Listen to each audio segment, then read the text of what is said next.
Good afternoon, everyone. Welcome to the Planning Committee. In the interest of safety, if the continuous fire alarm sounds, please evacuate the room and public gallery by the stairwells. Do not attempt to use the lifts. Please assemble at Queen Victoria's statue in front of the civic offices. In order to comply with the Guildhall Trust Fire Marshal regulations, please remember to sign out when you leave the building after today's meeting. For those of you who have not attended this committee before, I will explain the running order for this afternoon. After committee members have declared their interests and agreed the minutes of the previous meeting, I will announce each item and ask those of you who are here to make a deputation to come and sit at the table. After the planning officer has made the presentation for the application, individual deputies will have 6 minutes to express their views, and joint deputies will have 12 minutes between them to make their views known. After which they will take no further part in the proceedings unless members of the committee need to ask a question to clarify a statement which has been made. Members will then ask questions, make comments, and the decision on the application will be made. Both members of the committee and members of the public are reminded of the need to consider material planning matters and not to refer to any personal information about other members of the public. I am very strict on that and will ask you to leave if you do so. May I draw everyone's attention to the fact that this meeting will be live streamed, that is filmed, from a camera at a fixed location at the back of the meeting room, and that the recording will be on the Council's website. The camera will mainly capture the backs of those making deputations, but there will be some footage of those making deputations as they approach and leave the table, and of people entering or leaving the room while the meeting is in progress. Members of the press and public are also permitted to record the meeting on the understanding that it neither disrupts the meeting nor records those stating explicitly that they do not wish to be recorded. Finally, may I ask everyone to use the microphones provided when they are speaking. They are turned on by the single button on the right-hand side of the console. I think it would be useful for members in the public gallery to know who we are. So we'll go around the table to introduce ourselves. I'm Hugh Mason. I'm a councillor for St Jude Ward in Southsea, and I'm the chairman of the Planning Committee. Good afternoon. I'm Juliet Gill. I'm the principal planning solicitor for Portsmouth City Council. Anna Martin, local democracy officer. Judith Smythe, councillor for St Jude Ward and vice chair of this committee. Steve Pitt, councillor for Central Southsea Ward. Gerald Van Jackson, councillor for Milton Ward. Luke Stubbs, Eastern and Crowswater. Councillor Donna Jones, Hilsey Ward. Councillor Frank Chalmers, Hilsey Ward. Matthew Garrett, planning officer.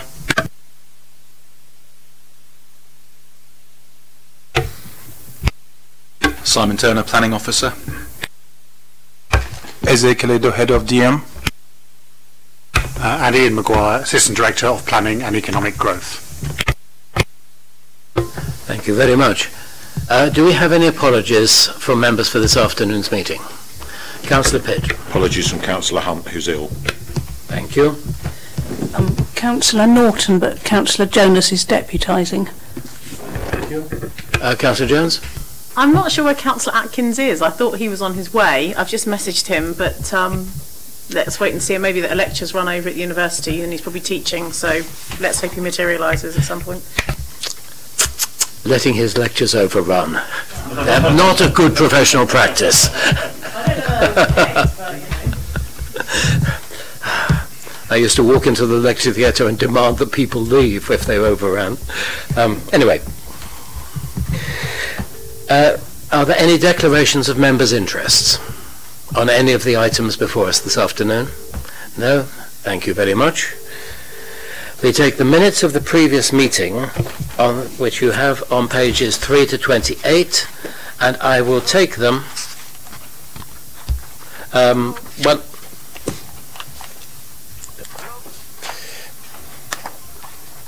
sorry, that was mine.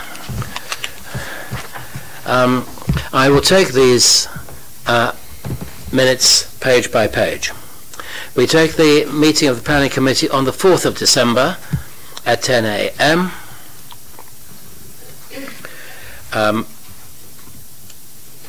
Page 1, page 2, page 3, page 4, page 5, 6, 7, 8, 9, 10, 11. Right, I'll sign those as a correct record. Thank you.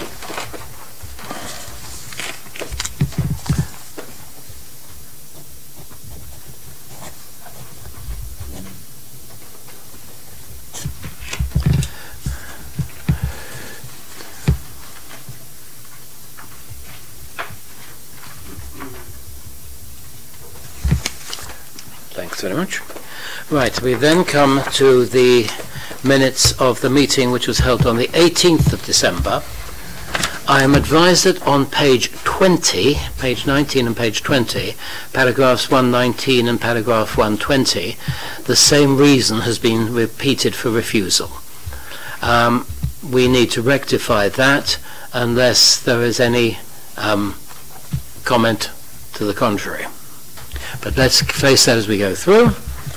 So on the meeting of Wednesday the 18th of December, page 1, 2, 3, 4, 5. On page 5 is where we have the material on Eastern 43 Eastern Parade and 50 London Road. Page 6, page 7,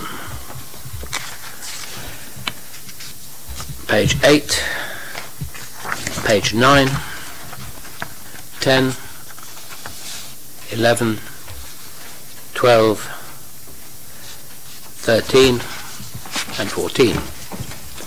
Okay, as that has been corrected, has it? That has been the corrected record.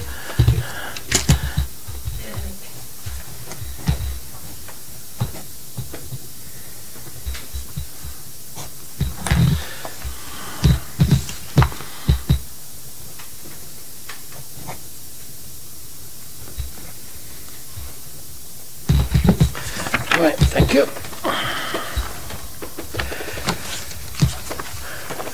We now come to the more substantial matters to be considered today. Noting that as Hazel Taylor and Dr. Martin Willoughby are objectors both on item 1 and item 4, I would propose for reason of their time to take item 1 and then item 4 before returning to item 2. My apologies, I had thought I had turned that off. I had obviously not done so. Mea culpa. I intend then to move to item 2 and then 3.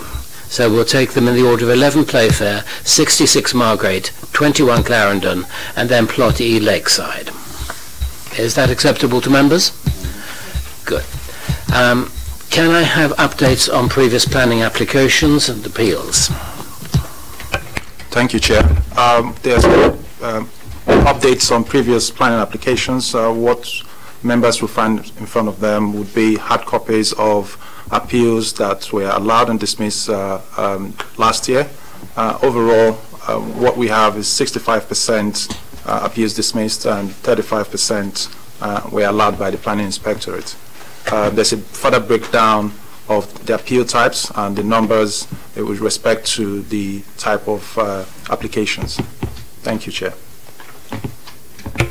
Thank you. Do we have any comparative figures for other authorities?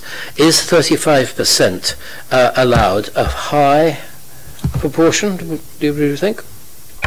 Chair, I've not had the opportunity to carry out that assessment, but in my own experience, I would consider that quite high. Quite high. Thank you. Thank you. I think that is useful information for members. Thank you. Is there an update on the situation on nitrates? Chairman, no, the situation remains as we were previously. We will continue our negotiations and discussions with Natural England, especially focused, obviously, on the long-term strategy. Do we have any timescale for that? Because it is obviously with a number of different partners, including central government, unfortunately, no is the short answer. But the interim strategy is obviously designed to last 2 or 3 years to cover that period. Thank you. Councillor Vernon-Jackson. Can I ask Ian, I know we had a backlog because of the nitrates issue of planning applications. Where is that backlog now?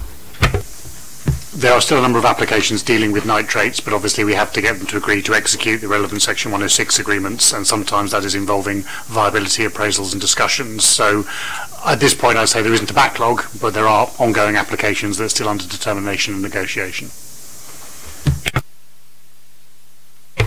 I mean, just as Councillor Stubbs, then Councillor Jones. Just as a follow-up on that, and obviously the number of schemes which have permission are very relevant in terms of the 5-year land supply, which affects our planning policy position, and in terms of the delivery test. So in terms of the major schemes in the system which could contribute quite a large number of units, can you give us any updates on whether when any of those might be seen at this committee?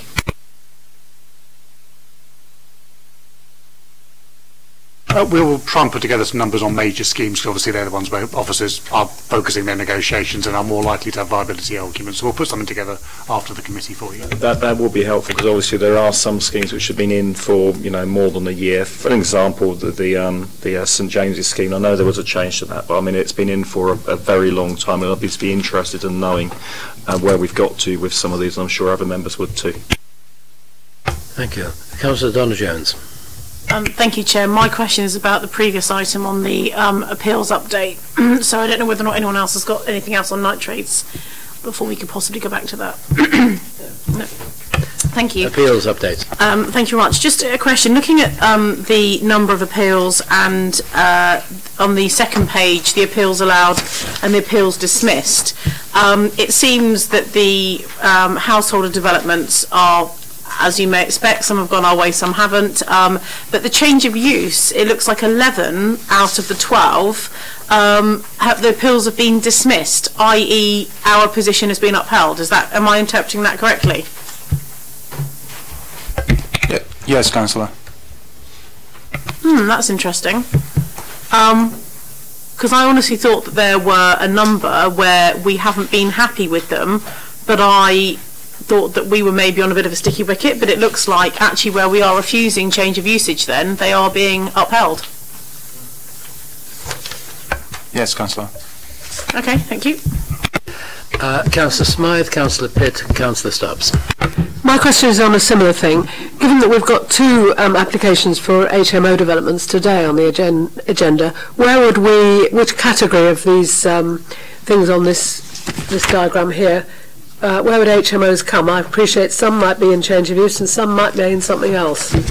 It will primarily be under other minor developments. Other minor developments, not in change of use? No. Okay. Councillor Pitt. Yes, I just wondered if you could give us an idea of how many appeals we lost specifically on the HMO issue, because in fact, not my understanding, I know we only successfully won 1.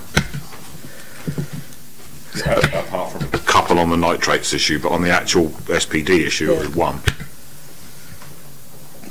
I can get that details for you, Councillor. Sorry, can you explain that again? Sorry, I wasn't quite listening. Probably it's my fault. Apologies. So on the use of the SPD for denying the change of use, we only won 1. there were 2 or 3 others where, because of the nitrate situation and the fact that the mitigation, the strategy hadn't been agreed at that point, the appeal was turned down, but only on the basis of nitrates, not because of the SPD. But we know that the change of uses doesn't include. I'm telling you what I told you is 100%. That's just what I was going to say. I think I've got this. I think I got that confused in my question, because I asked about change of use, as in the 11 that were upheld, thinking that that was for C3 to C4, and actually it's not, is it? That was a change of use class of a building, so it's completely different. Yeah. Okay. If I say, if HMO appeals are of particular interest, what we'll do is we'll recast this data, specifically extracting those, because some HMO applications will be change of use applications, some will be minor development applications, because it depends obviously what they're doing with the HMO, what the current status of the building or property is. So we can recast that information to give you a more accurate number. With stress, of course, this is the 2019 year, so these are decisions that were taken in late 2018 all the way up into late 2019, because the appeal outcomes take months after that. So the decisions you've made in the last 3-4 months won't be appearing in these tables yet, because any appeals from those won't yet have been determined. So it goes back quite a long period to cover the whole 2019 calendar year of appeal decisions based on committee and officer decisions in the previous period. Thank you much. I think it would be really useful to see the breakdown of that, and also because the number of appeals that have been allowed is high for, I'm sure, a national figure at 35%. I wonder if the committee could also be told how much that has cost in terms of our fine, because it might help the committee to focus its minds going forward. So there are no fines associated with losing an appeal. Occasionally, if the decision made by the council is unreasonable, costs could be awarded against us. But yeah, well, we can put, if there have been any costs awarded against us in that period, obviously we can put those in a report as well. Councillor Stubbs, you had a point. A lot of it's been covered, but I mean, just in terms of this information, I mean, just in order to make it useful for us in terms of any learning that we as a committee member should take from it, I think it would also be helpful to know of these appeals, which ones arose from officer decisions and which one arose from this committee, and whether there are any obvious patterns. I mean, if we've had 5 applications which are very much the same, and there's 5 appeals and lost them all, I think that's something we need to know.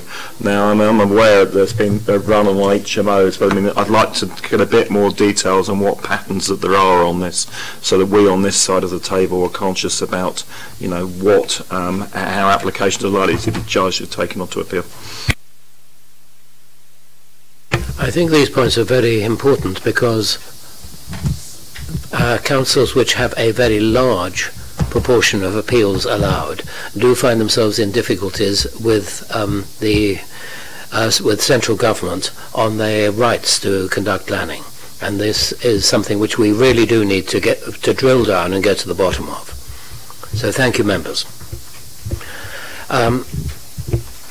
Anything else before we move to the applications before us today? Councillor Pitt. Yes, kind of following on from exactly what you just said there, Chair. We were told that we were in danger of losing our decision-making capabilities around about 9-10 months ago, I believe. In the view of Ian and Eze, where are we in that at the moment in light of these figures?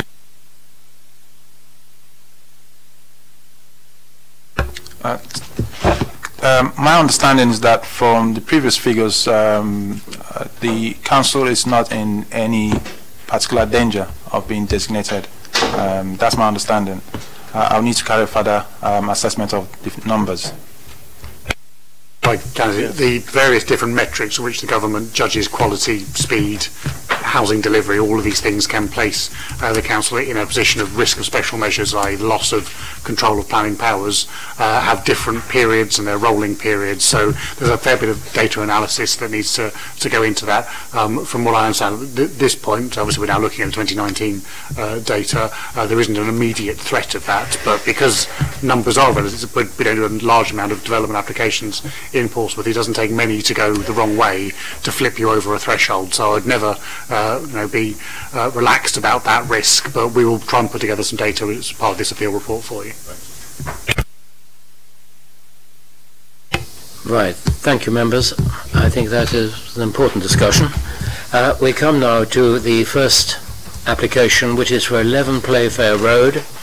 Can I have Mr. Willoughby, Ms. Taylor, Mr. Pandya and Councillor Tom Wood at the table, please.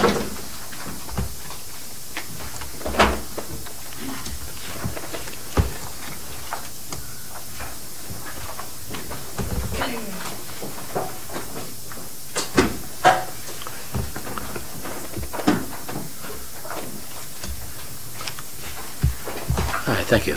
May I have the officer's report, please?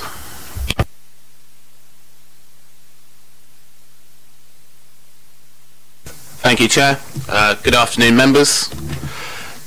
This application before you today seeks planning permission for the change of use of a property from a Class C4 house in multiple occupation to a 7-bedroom, 7-person sui generis larger HMO. The site relates to a 2-storey mid-terrace dwelling situated on the northern side of Playfair Road. The surrounding area is primarily residential and it is located within close proximity to a range of shops and services on Somers Road and Elm Grove. The dwelling is set back from the highway by a small front forecourt and which can be used for the storage of waste and recycling, and it benefits from an enclosed garden to the rear.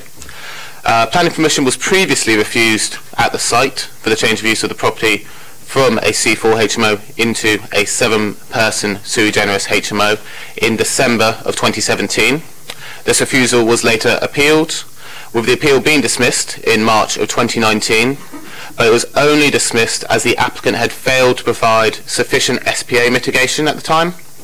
All other reasons for refusal, including the imbalance to the area and the room sizes, was not found to be inadequate to refuse the change of use, and the concluding comments from the inspector were that I have found that the development does not result in harm to the mix and balance of the community, and it provides an adequate standard of accommodation for the occupiers. The property comprises a combined kitchen and dining room, lounge, 1 bedroom and a WC at ground floor level, 3 bedrooms and a bathroom at first floor level, and 2 bedrooms and a bathroom at roof level. Subject to the granting of permission, the downstairs lounge area would be converted into an additional bedroom. Previously, the Council carried out an assessment of HMOs within the area. Since the refusal and subsequent appeal, no properties have been permitted to change to Class C4 HMO or change from C4 to sui generis within the prescribed area. So given that the proportion of HMOs in the area is unchanged since the previous refusal, and that the area is still considered to be unbalanced, the inspector's previous comments are considered to remain relevant. They previously concluded that while they gave significant weight to the Council's guidance, the house is already in use as a HMO and no material change to the balance of uses in the area has occurred, and it does therefore not conflict with policy PCS 20. So given the views of the planning inspector from last time, it's not considered to be reasonable or practical to refuse the application based on the above policy. In regards to the standards of accommodation within the property, while the HMO SPD has since been updated, the previous application has since been updated since the previous application in respect of room sizes, and the communal area is now further undersized. The inspector has also previously concluded that the development provides an adequate standard of accommodation for occupiers and is not an over-intensive use of the house. Given the conclusion was reached based on the same floor plans and layout as this proposal, is not considered to be reasonable or practical to refuse this application based on that policy. And there is no parking associated with the property and no proposal to provide any on-site parking, but the required spaces are the same. The required spaces for a sui generis HMO are the same as for a C4 HMO, and so it's not considered that a refusal on parking grounds could be sustained. And the City Council's parking standards SPD places a requirement of 2 off-road spaces for a sui generis HMO, which could be, and for it to provide at least 4 bicycle spaces. The property rear of the garden can be used for secure bicycle storage, and this can be secured through a condition. All other matters relating to amenity and waste storage have been outlined in the officer's report. So having regards to all the material considerations, representations, planning policy and the previous appeal decision at the site, it is concluded that the development in the officer's view is acceptable. Thank you. Thank you. Mr. Willoughby, Ms. Taylor, you have 12 minutes between you. If that's all right with you, Chair. Sorry? If that's all right with you. What? My opinion is I could go first. It is normal for councillors to be the last to follow up because they have spoken to a much wider selection of people than the people who are actually making deputation, and that is normal, so that we take the people who are objectors, the people who are proposers, and then the ward councillor as the last speaker. You're raising the bar on me there, Chair, but I understand that's fine. I have every intention of raising the bar on you, Councillor Wood. So, Dr. Willoughby, Ms. Taylor.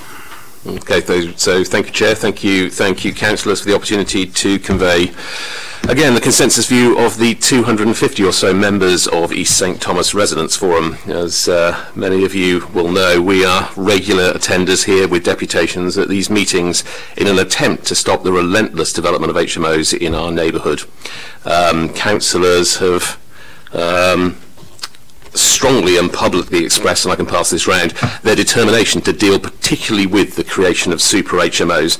And during 2019 we consulted on changes to the SPD as part of a pledge to change toothless planning rules on HMOs.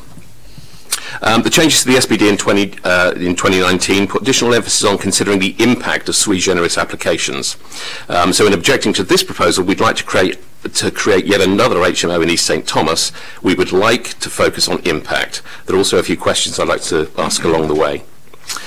So the first point, I think, again, this planning application is not really what it seems. We were here in 2017 arguing against exactly the same planning application when it was refused. So over 2 years, this property has been used as a student HMO for 7 people without the required planning permission. The applicant would have you believe, in the submission, that this application is for 1 additional person in the property. However, according to PCC's private sector housing team, the property was licensed for 5 sharers until October 2017. So the real increase to 7 people here is actually 2 additional sharers. So here again we see the use of permitted development rights cloaking the scale of a development, deliberately removing transparency from the planning process and making the development appear to have lower impact. So a couple of questions. Why is it that developers can use permitted development rights to cloak these applications and make them, or try and get them approved by stealth? And how long can a property actually be used without the required planning permission before enforcement action is taken? Secondly, I'd like to mention impact on tenants. Does this application serve to offer a good quality provision in the city? Well, when we reviewed this last time, it was short on space. 2 years on, it's still short on space, in fact way short. It's offering 22.33 metres versus a 34 metres squared required, so it only provides 66%, a shortfall of 12 metres. The irony here is, of course, the reason it provides less space is because one of the bedrooms is being removed, actually 13.41 metres, communal space is being removed 13.4 metres to get in an additional bedroom. We therefore argue this application delivers lower quality accommodation for occupiers than the property offered before, and therefore should be refused. Waste management. I think waste management is a major issue with HMOs in the city, and super HMOs are particular issues given the significant amount of waste and recycling they generate. The officer's report recognises that there is simply insufficient space in the forecourt for the property to accommodate 3 360-litre bins, and as a condition requires these to be kept in the back garden. I asked, how are tenants going to move these bins, each which weighs 16 kilos when empty, through the length of the property on a weekly basis? The simple answer is they can't and they won't. This requirement demonstrates the application is seeking the over-intensive use of the property and is another reason for refusal. And thirdly, impact on the environment. These sui generis HMO applications were held up for some time on nitrates and are now slowly coming through the system. Following the implementation of the interim mitigation strategy. Now, this application has added 2 additional people. The nitrate strategy, and I can hold up the charging board here. The nitrate strategy here says that the cost of mitigating the water put into the solent by these two additional sharers, 110 litres of water per person per day, is going to cost £3,630. So how much is the developer charged? A single contribution of £200, with a balance of £3,400 needing to be covered by council taxpayers. Given that this property is currently offered for rental, and I've got this from Zoopla here, for £3,640 per month, this seems wholly unfair, with the applicant's £200 contribution representing only 39 hours of revenue yielded from the property. We also argue that PCC is in effect incentivising the creation of super HMOs through this mitigation strategy, as by comparison a developer of a large purpose-built student accommodation will have to meet the full mitigation costs. Given that £1,614 will therefore need to be found by PCC from council taxpayers' money for every additional HMO bedroom put into the city, we argue that the interim nitrates policy is not viable, will not mitigate HMO developments, and therefore cannot protect the solent. And on this basis, the application should be rejected. So just in closing from me, we strongly argue that this application provides the required level of accommodation specified by the city. It fails to mitigate the impact on the solent SPA, and in our opinion, we would like to lobby the committee to vote in favour of refusal. Thank you. Good afternoon. Thank you again, Chair and Councillors, for the opportunity to represent East St Thomas's residents at the meeting. This is our 10th year we've been presenting to the committee and desperately asking the councillors to support to help stop the relentless development of HMOs in the East St Thomas area, which are destroying our community. First point, the impact on the community, as you know, is St Thomas's is commonly known as the ladder and has some of the highest density HMOs in the city, with many roads having HMO densities of 60 to 70%. The negative impact on these developments on community in terms of noise, rubbish, antisocial behaviour is very real. I live in a house with an HMO in the front of me, one to the side of me with 7 in, one to the rear, and like others feel completely hemmed in. 23 out of the 35 houses in Playfair Road are HMOs. Just to reiterate the comments that have already been made, we are not anti-HMO. We recognise that HMOs do form an important part of the housing mix, but if as a council you truly wish to support mixed and balanced communities, you cannot keep approving almost all of them to the same 20 or 30 streets in the city.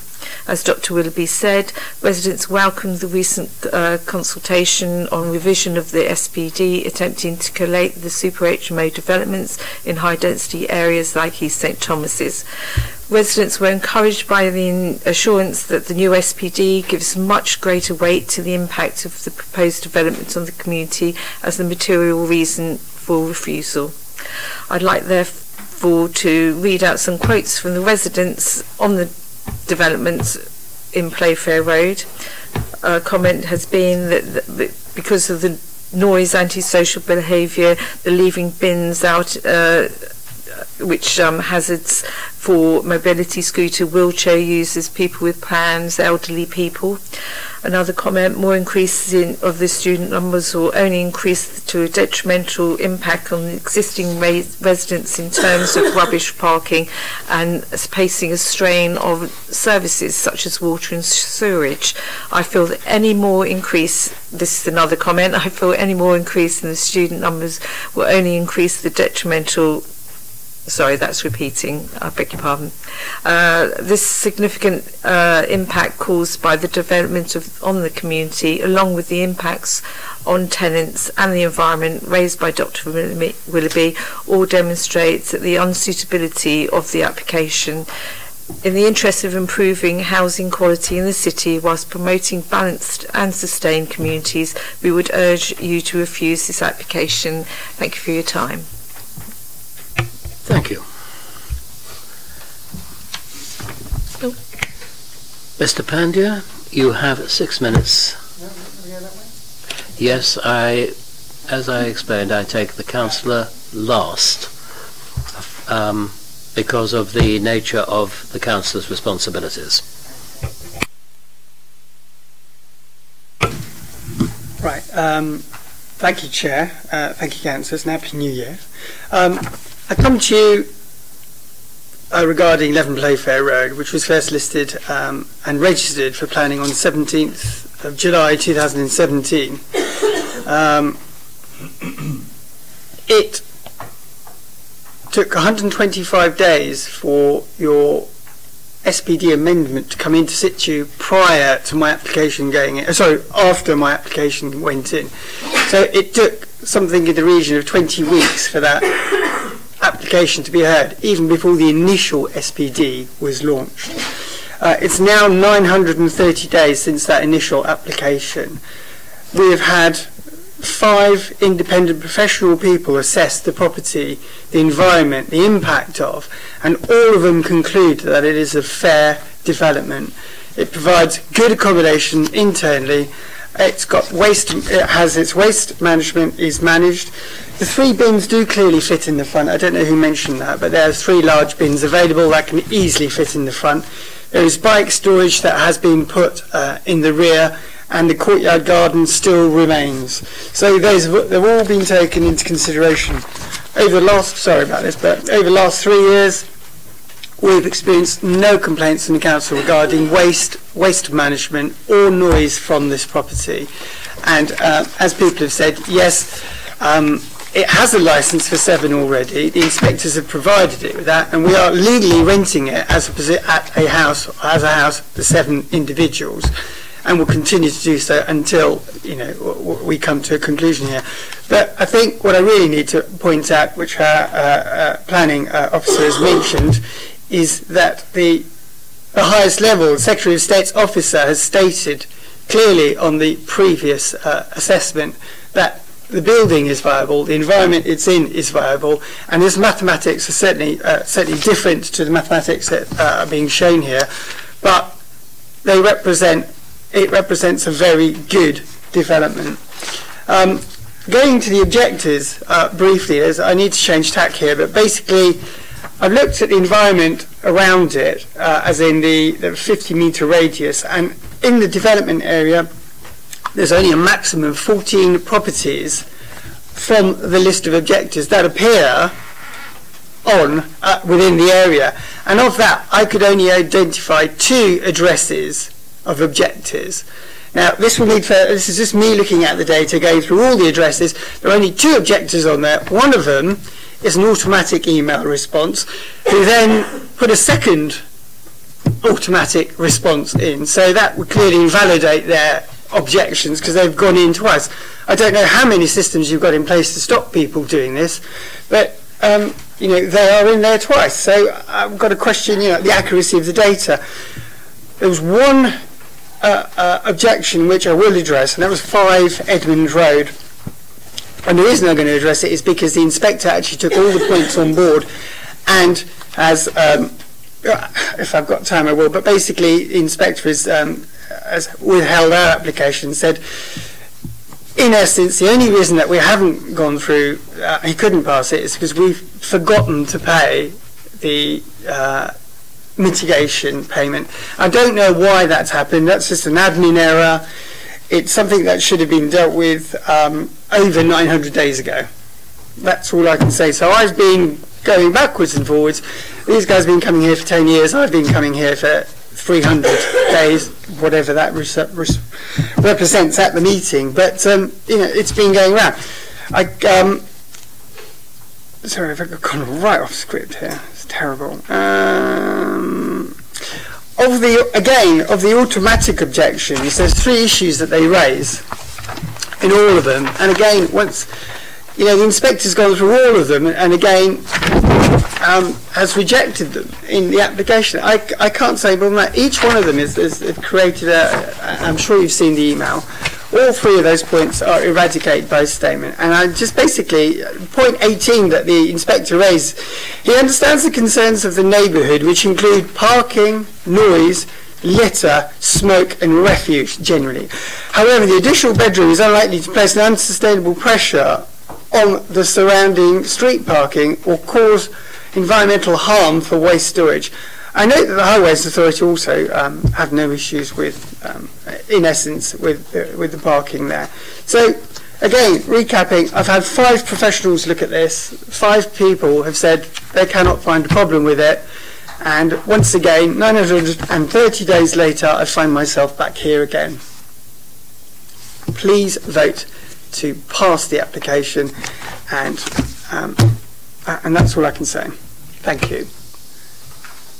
Thank you, Mr. Pandya. Councillor Wood, you're the councillor for the whole of this area and the surrounding areas, so you have 6 minutes. Thank you, Chair. Thank you for allowing me to speak today. Martin and Hazel, who live closer to the development, have addressed the particular concerns of local residents and the experience that this constant flood of applications cause. So I'm not going to go into those points, but there are a few things I would like to pick up. I think it's quite helpful that we had a longer than usual discussion today about decisions from the planning inspector, because I've not been doing this as long as Martin and Hazel have, but over the last 4 years, whenever we get an appeal decision in, I always read through it, and I am shocked by the lack of consistency that we get from planning inspectors. Seemingly identical cases will be decided in different ways or in the same way with completely different trains of logic. They will sometimes, on their arguments, appear to be referring to previous SPDs, sometimes years out of date, and there will be an absolute lack of consistency. And that is what I've come to ask from the committee today for some consistency. 2 years ago, you rejected a very similar application, and 2 of the 3 grounds are fundamentally unchanged from that from 2 years ago. I know Martin has addressed his concerns about the 3rd. Very little has changed on those 2 grounds since you decided to reject them, and I would ask that you continue to adopt the same view that you adopted then. The only thing that is different is that we have slightly stricter regulations thanks to the new SPD that was adopted in October of last year. That is the only factor that has changed. For this committee to reach a completely separate view would, I think, be nonsensical. I would like the committee to bring to the planning process and assure the local residents with the consistency that we're unable to get from the planning inspector. I'd also like to quickly address the point of waste storage, and to be fair to Mr. Panda, it's not his application that says that the bins should be kept out the back. That's a condition proposed by officers that was just circulated before the meeting. But as he says, there's space to keep them out front, and that's clearly, you know, if that's where the applicant would envisage keeping them, that's where the residents will envisage keeping them, and it is clearly not workable that the refuse bins be kept out the back. So completely fair to you, that wasn't something that you raised, that was something that was on this document, but I think Martin's point still stands regardless because of that. Thank you very much. Thank you very much for the 4 deputations. Members, your questions, please. Councillor Bernard-Jackson, then Councillor Stubbs. Can I ask why there's only a £200 charge for the mitigation as opposed to the full amount? Yep, okay. Well, I don't sit on this committee very often. The SPD divided between major applications where individual assessments would be made to cover it, and the viability implications and delivery implications can be managed because it's a larger scale scheme, and minor scale applications such as this one where only an administrative charge is caused. So anything that's a minor scale application in accordance with the strategy, we only charge an admin fee. Okay, and when that came in, was that questioned by anybody? I honestly can't recall the full debate, but obviously we clearly explained to members as part of that process, as part of the general support of delivery. No, okay, that's very helpful, thank you. Councillor Stubbs. Thank you. I'm quite sort of intrigued by that last exchange, because you know, the policy, whether it's a good policy or not, is not for this committee to decide. It's for the cabinet to decide, and they've set the policy as it is. So, you know, we're just here to see whether it's followed or not.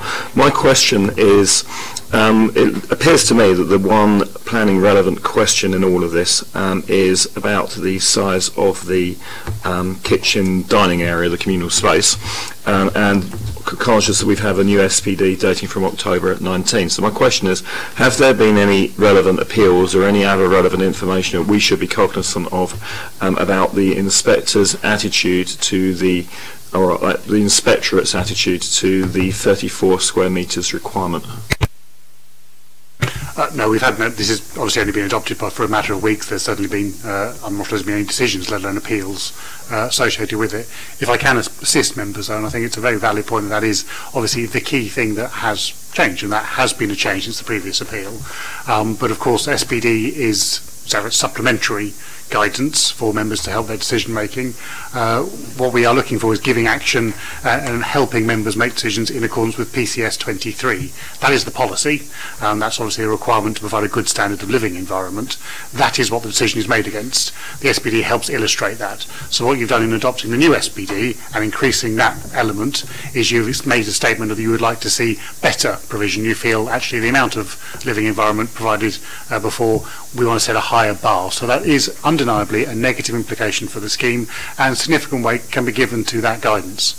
However, that is general guidance across the city, and obviously what we have in this case is also a material consideration, the previous inspector's decision, who's made an individual assessment of 7 bedrooms on this specific property with this specific size of room, and they've concluded that they feel that is an acceptable amount. So both are material considerations, both help guide those judgments, but obviously how much weight you give to each of them, also bearing in mind the requirement for consistent decision making, consistency of course being with previous public decision making, i.e. the planning appeal as much as the own council decision resolution is the key matter. But that is a change, and you can give weight to that matter, but equally you have to give some significant weight to the previous appeal inspector's individual assessment of the application. Councillor Pitt. Thank you, Chair. One for Ian, I think probably. Given that the issue of the low amount of communal living space is a key issue in this, and given the long trawl through discussions around the differences between planning and licensing, since the living space in this particular instance is quite a bit below what we'd normally expect, and is only, according to the guidance, mitigated by the bedroom sizes, so that this could not be further compromised, would it be within the remit of this committee in this instance to be able to impose a condition to say that this property could be occupied by a maximum of 7 people, so that somebody couldn't go back to private sector housing and apply for a licensing change to add additional people, given the fact that some of those bedroom sizes would, in licensing terms, potentially allow that to happen, because it may be that in licensing terms the living space is in conflict with that, but we're not allowed to talk about that in this meeting, and it gets very frustrating. So I'd like to, if possible, find out if we could do that. It's entirely within the gift of the council. There has to be a planning reason for it, but you've explained the planning background to that decision, so yes, you can impose a condition requiring no more than 7 occupiers in the property. It wouldn't be an unreasonable position, and obviously the direct reference to the space standards of the amenity space would be your planning reason for that condition.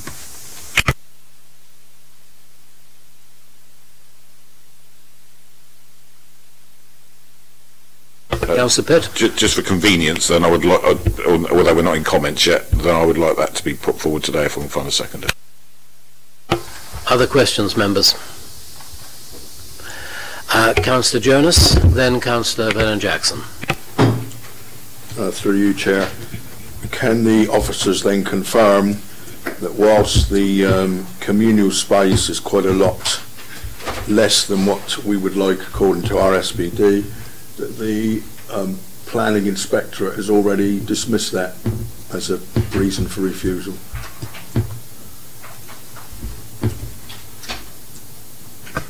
Well, not in the sense he's dismissed it, but he has previously looked at the floor plans and made an assessment of it for the property to be used as a 7-person, 7-bedroom HMO, and he's considered the size of the communal area and he's considered that overall the property is sufficient in his view. There is a paragraph, a quote from him, saying the area of the kitchen living room at 23 metres squared is 4 metres below the minimum area indicated in the Council's HMO guidance. However, having regard to the spaciousness of the rest of the accommodation within the house, as well as the arrangement, utility and standard of the kitchen, living room and dining room, it's my judgment that this shortfall in space does not lead to an inadequate standard of accommodation. So, in a sense. So what he's saying is that what we've asked for in our SPD, that he's going to ignore that then. Is that right?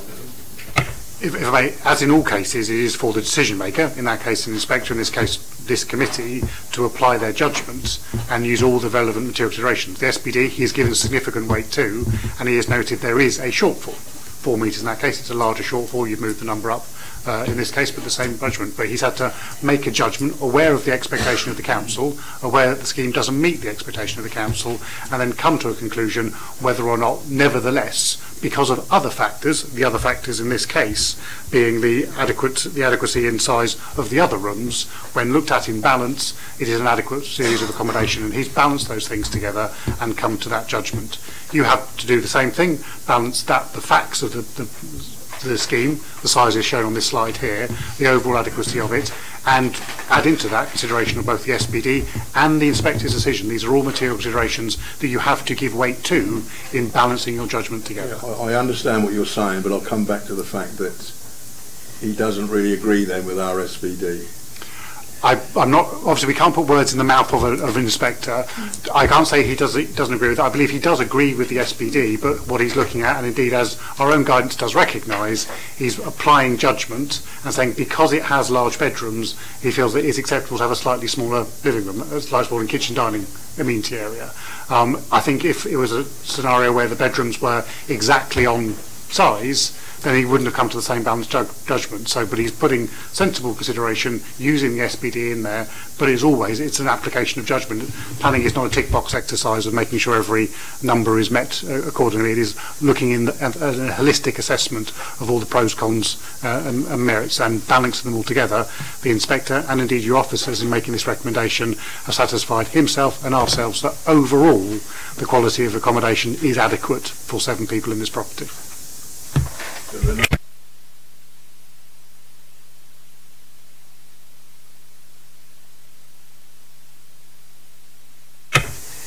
If I may say, the policy, the rule, is to have good quality of living environment, PCS 23.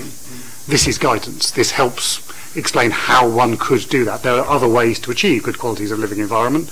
That will always be the case, and in this case the inspector is satisfied that having a slightly smaller kitchen but slightly bigger bedrooms is one such way of achieving a good quality of environment. It is guidance, not policy. Councillor Vernon Jackson, then Councillor Smythe. I think most people would agree that this is exactly the sort of development that we don't want anywhere in Portsmouth, and we need to see how we can stop these sorts of things in Portsmouth.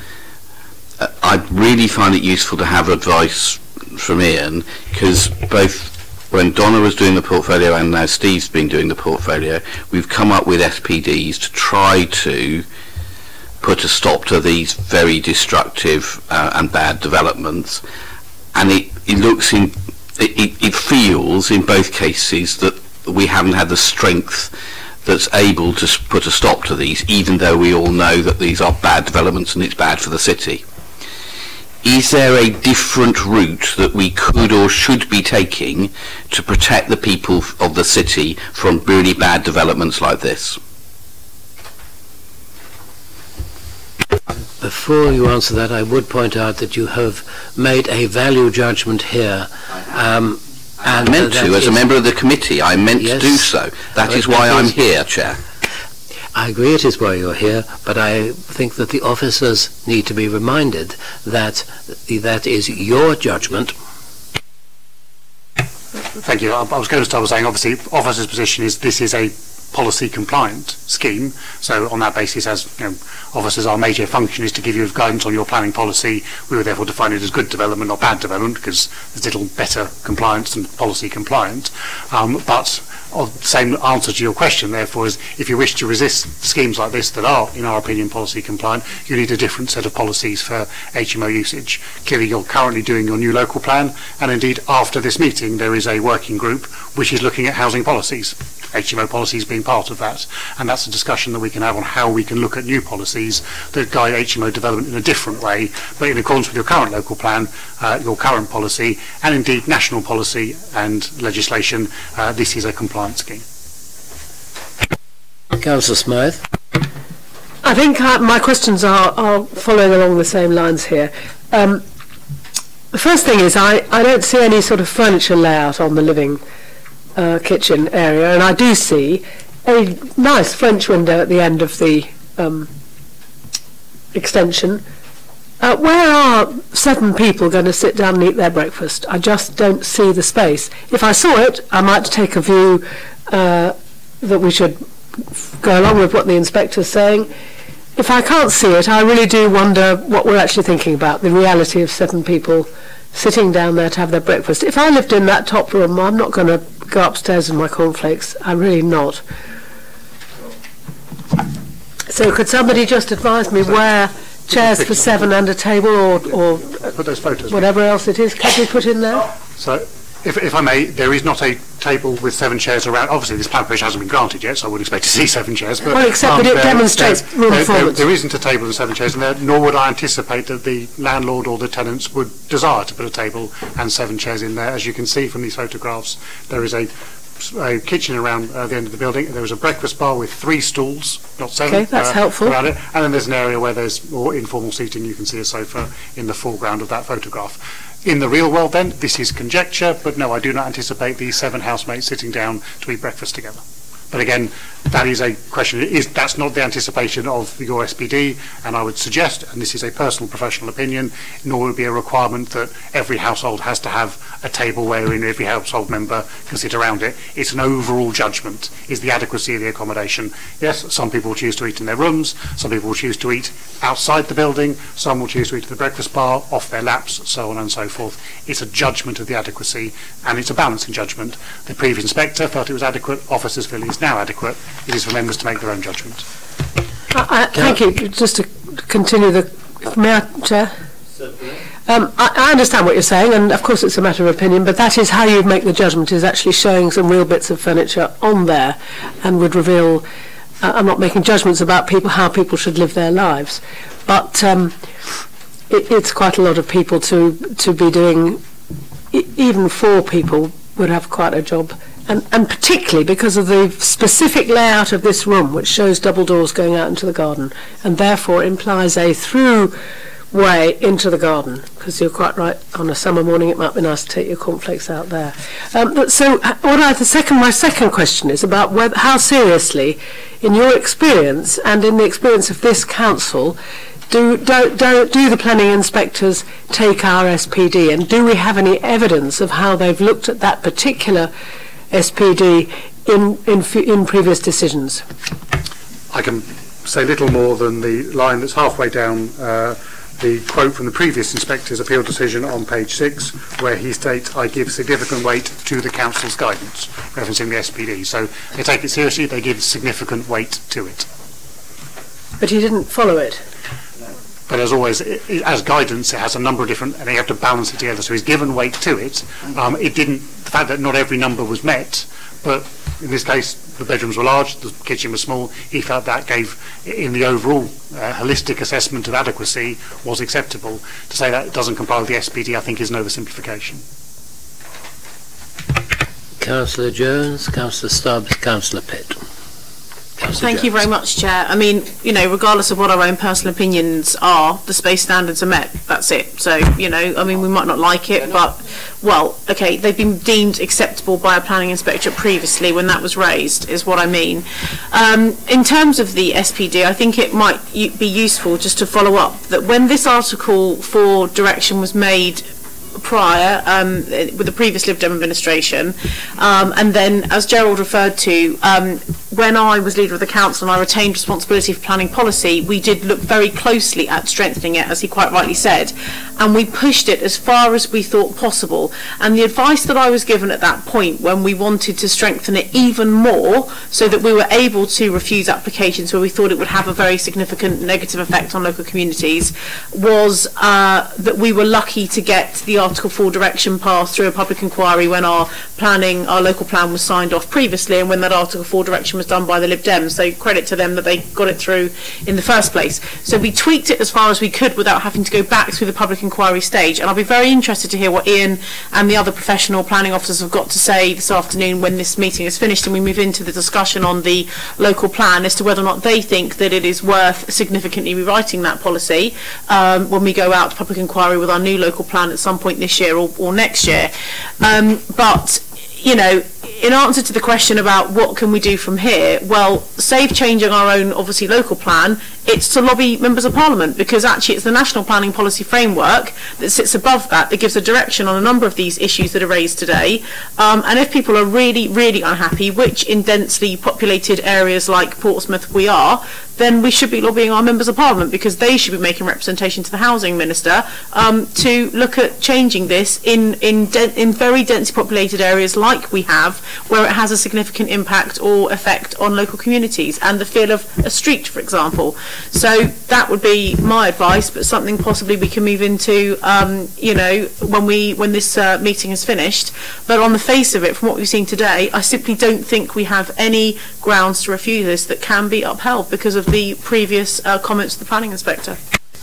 I would remind you we're still on questions, Councillor Jones. Was there a question there? No, okay.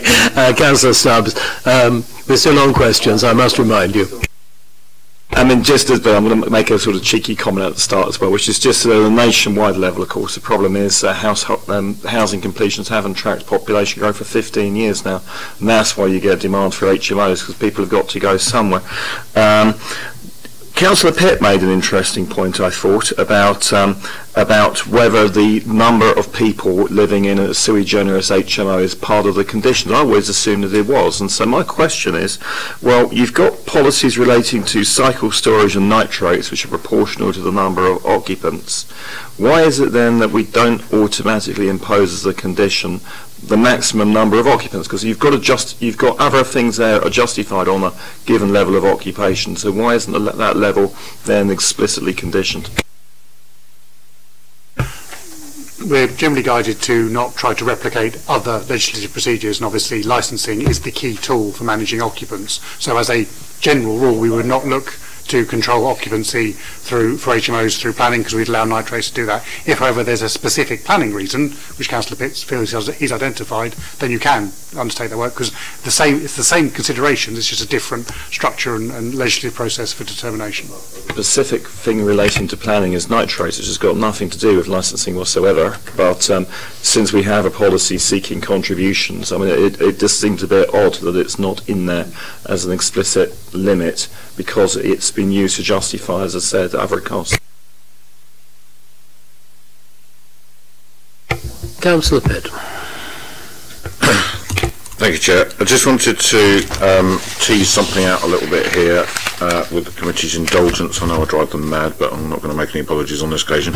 The inspector on the previous, when considering the previous application on appeal, said that the communal space is around 4 metres squared below the minimum indicated in the Council's HMO guidance of 27 metres squared. We've since updated the SPD and it's now 34 metres squared. This is acknowledged within the report. So we are saying that 22.33 metres squared in the view of officers is still acceptable because of the bedroom sizes. I understand that rationale. So my question is, how small would the kitchen dining area need to be for you to have recommended a refusal? we're unable to answer a hypothetical scenario. Like, clearly there is a scenario where the kitchen dining area is just impractical for use, which would be refusal, but specifically how many square metres. We ask for layouts for kitchens to help justify and look at those matters, and it will be a matter of individual fact and degree on a specific proposal rather than a hypothetical.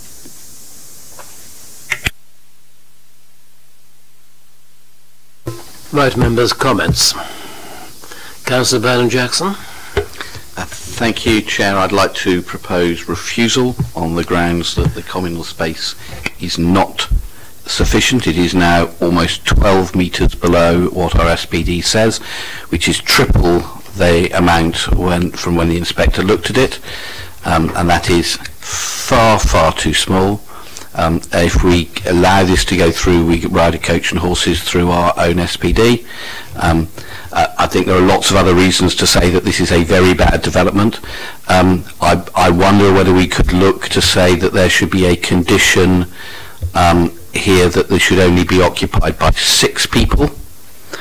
But I'd be interested in advice from Ian about that. But at the absolute maximum, there needs to be a condition to say if it does go through our maximum of 7. But I think there is a really good reason for us to say no to this.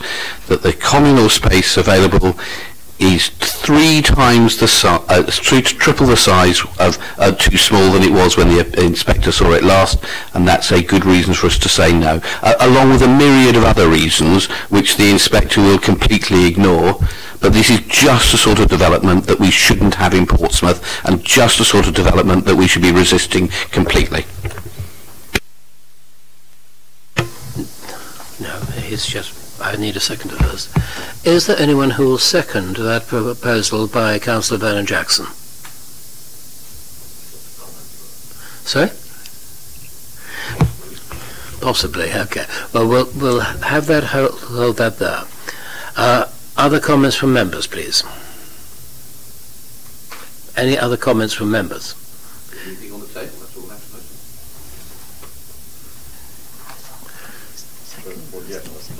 Councillor Pitt. Sorry, I was getting a bit confused there, Chair, because I said I'd like to comment before deciding whether to do that, and I thought you'd picked up on it, and I didn't realise I was therefore not being looked at.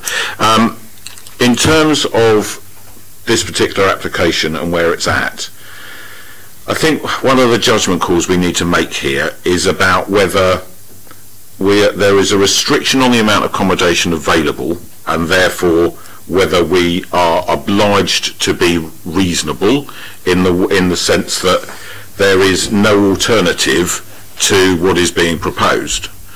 But this has been a 6-person property in the past, occupied by 6 people, apparently successfully.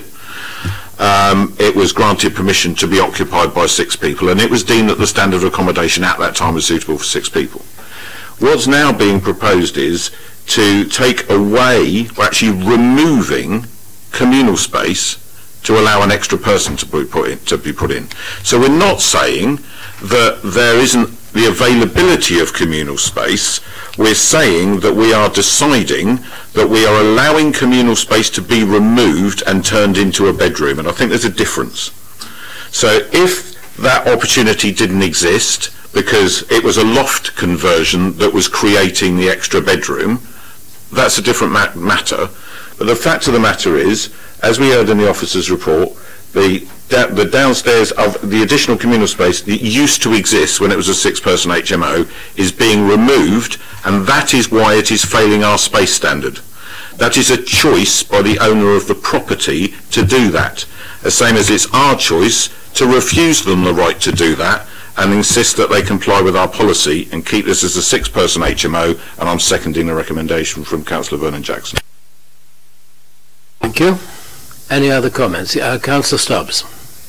Sitting here deciding whether to make a comment or not, and look, like in common with an awful lot of HMO applications, I fully understand and appreciate why they generate concerns, and in an ideal world we wouldn't be seeing them forthcoming as the way we are. In an ideal world we would have greater policy flexibility on these matters as well, but we are where we are. I have to say, looking at all of this, and thinking about what would happen next, I would not feel optimistic about our chances of defending an appeal. And therefore, I'm going to be realistic about it. I'm going to propose the officer's recommendation. Thank you. Is there anybody who will second that?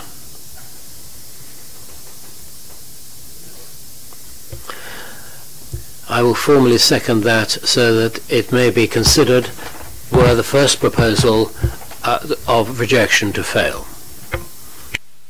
So can I have we have a proposal for rejection on grounds of space standards, which has been proposed by Councillor Gerald Vernon Jackson and seconded by Councillor Steve Pett. Those in favour of that proposition, please show. That is 5. Those against, please show. Those abstaining, please show. Right. The application has therefore been rejected, and has been rejected on the grounds of the space standards, the change in space. The space standards do not meet our current SPD and are occasioned by a change in use of room within that property.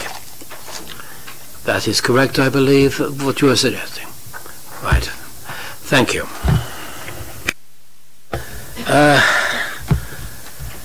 So that is refused. We now come to the second matter, which is 66 Margate Road. But before that, thank you very much, Mr. Pandya, for coming along, and thank you for the clarity of your deputation. Right.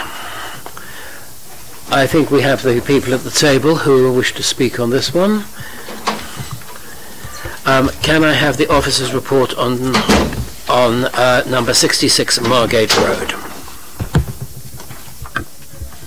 Thank you, Chair, and good afternoon, councillors.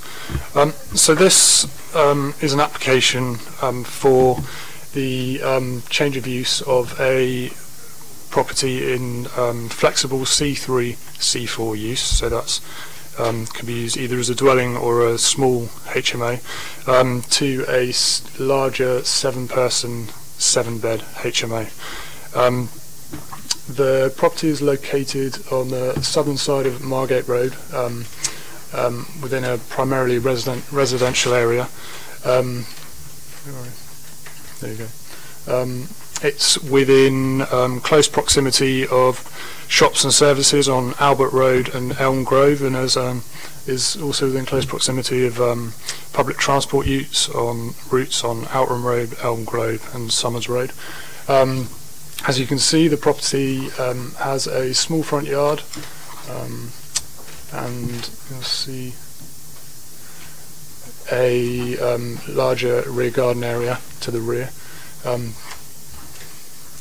The property currently is laid out as a 6-person HMO. So the history for this application is prior to November 2018, it was a 3-bed dwelling, although in November 2018 the applicant was successful in gaining permission for flexible C3, C4 use on the basis that the dwelling had been in use as a 3-bed HMO since 2011, or 2008, sorry, I believe.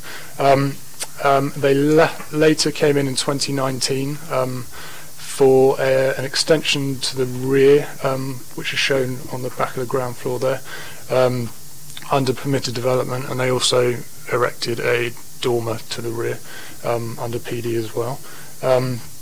This application here seeks a change of use. Well, basically the change would be the bedroom 7 on the ground floor there is being converted from a lounge or communal living area, which would give the additional bedroom. Now the HMO count in the area has come out of the 103 properties in the 50-metre radius. There are 49 HMOs, which gives a percentage of 47.5%. That's including the property at the moment as the current use is an HMO. This imbalance has been taken into account for the HMO SPD states in situations like this where the imbalance exceeds 10%, then the consideration must turn to amenity grounds.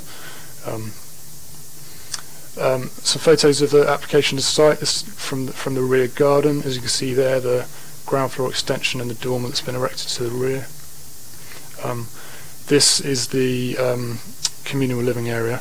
Now this measures 28 metres squared, which is approximately 5.88 metres below the 34 square metres required within the SPD. However, the SPD also states that this figure is been arrived at to align with licensing requirements, which states that in occasions where bedrooms average a size of 10 square metres or more, the communal living area can be reduced to 22.5 square metres. So if we're considering the application in line with the licensing requirements, it achieves those minimum requirements. In this case, the bedrooms, there is one bedroom that doesn't meet 10 square metres in size, and that one is only 0.4 square metres below that. The rest are a minimum of 1 and up to 5 square metres above the 10 metres threshold. The property meets the minimum bathroom requirements that are required, and in terms of cycle and bin storage, conditions have been recommended for those to be taken care of in the rear garden. Having regard to the current imbalance, the HMO guidance, amenity, potential amenity implications resulting from the change of use of one room in the property, it is recommended that the application is approved.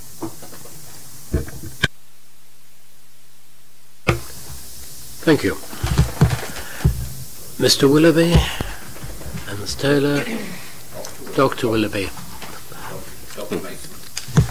Thank you, Chair. Thank you, Councillors, again. Now, many of the arguments we're going to make here on this application are, of course, identical to those for 11 Playfair Road, so we'll try and keep this suitably brief. You know, almost as we've seen there in the officer's verbal report, again, this application would have you believe the developer wants to actually add one person to the property. However, and according to the comments from the developer, my notes are incorrect here. This was for 3 people. It's going from 3 people to 7 people. So here again we see the use of permitted development rights to cloak the scale of the development, again deliberately moving transparency from the planning process and making this development appear of lower impact. The space standards. The question, does this application serve to offer good quality accommodation? Here again, another application which fails to meet the space standards, and these are planning space standards in the SPD, not to do with licensing. It's short. It's 28.12 metres squared versus the 34 metres squared in the report. 82%, shortfall of 5.88. Why is this? Again, we see it again and again, another race to the bottom. We've removed communal space to actually cram more people in and increase profits. We therefore argue that this application delivers lower quality accommodation for occupants than originally offered and therefore should be refused. Waste management. Again, the officer's report recognises that it's simply insufficient space in the forecourt of the property to address waste storage and recommends by condition. So this isn't a proposal, this is actually in the report by condition that these should be kept in the back garden. Again, I'm willing to offer a wager that should this application be approved, this rubbish storage will not be in the back garden, it will be on the street. Yeah, and frankly ruining the amenity of the other residents. And it's all very well to say it will be a requirement, but look at our streets, and I've got a photo here. These were taken, I think, on a Thursday. So this is actually the day after bin day. Well, maybe a Friday. It's not bin day, basically, showing what these streets look like where adequate bin storage is not provided from HMOs. The streets are littered with rubbish and bins. Effectively, the waste management for this property for 7 people cannot be accommodated within the grounds of the property. It's not possible. bins 16 kilos each will not be hauled through the house by residents, and therefore it's over-intensive and another reason for refusal. Impact on the environment. I keep coming back to this. So here we're seeing an additional 3. I thought it was 3, but maybe it's more than that. If we put 3 additional people into the property, mitigating that nitrate load into the Solent is £5,400. How much is being proposed to be charged to the developer? £200. So again, the balance of £5,200 will need to be covered by Portsmouth Council taxpayers. I think it's important to remember, given the sheer number of HMO developments which are coming forward, I anticipate here being here pretty much for the first half of this year. This is just not sustainable. There is no way that the council taxpayers can or should actually meet that mitigation requirement, and what should be happening at the very least is that HMO developers should be being charged the full costs of the mitigation action. So given the sheer number of developments coming forward, and this discounting effectively of the cost of that nitrate mitigation is completely unsustainable. On this basis, again, the application should be rejected. So, in summary, failure for developers to provide the required level of accommodation specified by the city in the SDP, which was very recently consulted on, doesn't have a workable strategy for waste management, and it cannot mitigate. There's no possible way that this or other applications can actually mitigate that damage they're doing to the Solent. Are all good reasons for being refused. And just a few final thoughts on nitrates, and on a number of things. This nitrate incentivisation, as I'm calling it, of the creation of super HMOs, then paying a flat fee of £200 for an entire property, where a large purpose-built development would be paying £1,814 per person, is completely at odds with the council's stated strategy. So perhaps a suggestion for councillors to consider. Portsmouth City Council itself is in the property business, with its property investment fund, which held certainly in 2018 £146 million in assets. A few of the assets, few highlights from that: an office complex in Manchester, Travis Perkins Builders facility in Coventry, Mercedes garage in Southampton, that's £8.7 million, Matalan in Swindon, £9.7 million. Now, I understand the reason for all these investments. They're all designed to deliver sustainable rental income that the council can use to provide services, which is very smart. But perhaps councillors should consider at the next portfolio review directing fund managers to invest back into the city and back the city, and investing some of the fund, certainly in 2018, 37 million was uninvested, to construct purpose-built shared accommodation in Portsmouth, which delivers good rental income, which the city needs, provides much needed quality purpose-built accommodation for sharers, and retains more family homes in housing stock, and actually actively promotes mixed and balanced communities. Thank you. Thank you again to the Chair and the councillors. The impact on the community, we saw it was 50% in a 50 radius. There's 62 houses in 62 houses out of 101 houses in Margate Road or HMO. That's 61%. Dr. Willoughby has said residents welcome the recent consultation on revision of the SPD, attempting to collate the super HMO development in a high density area like East St Thomas's. Residents were encouraged with the assurances that the new SPD gave much greater weight to the impact of the proposed developments on the community as a material reason for refusal. I'd like therefore to read again some quotes from residents of Margate Road. One comment: we have previously raised concern regarding noises in property with occupied by only 4 people. We have major concerns over our welfare, that's the residents, should there be more than 6 occupants in the property. Another comment: we're fully aware of the detrimental impact of the overdevelopment of HMOs and creating of super HMOs has had on our emotional well-being regarding antisocial behaviour, thoughtless disposal and of rubbish, and the lack of residents parking.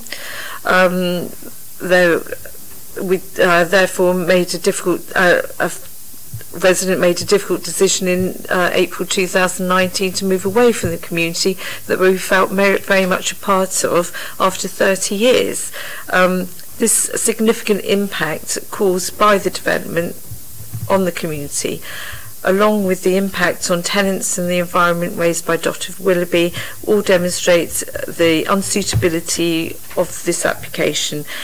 In the interest of improving housing quality in the city whilst promoting balanced and sustainable communities, we would urge the refusal of this planning application.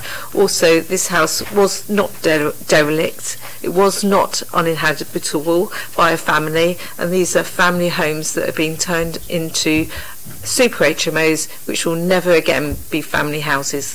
Thank you. Councillor Wood, you have 6 minutes. Thank you, Chair. I'm going to wildly deviate from what I was going to say, and I'm actually just going to start off by asking you to defer this application because of this document that has been circulated.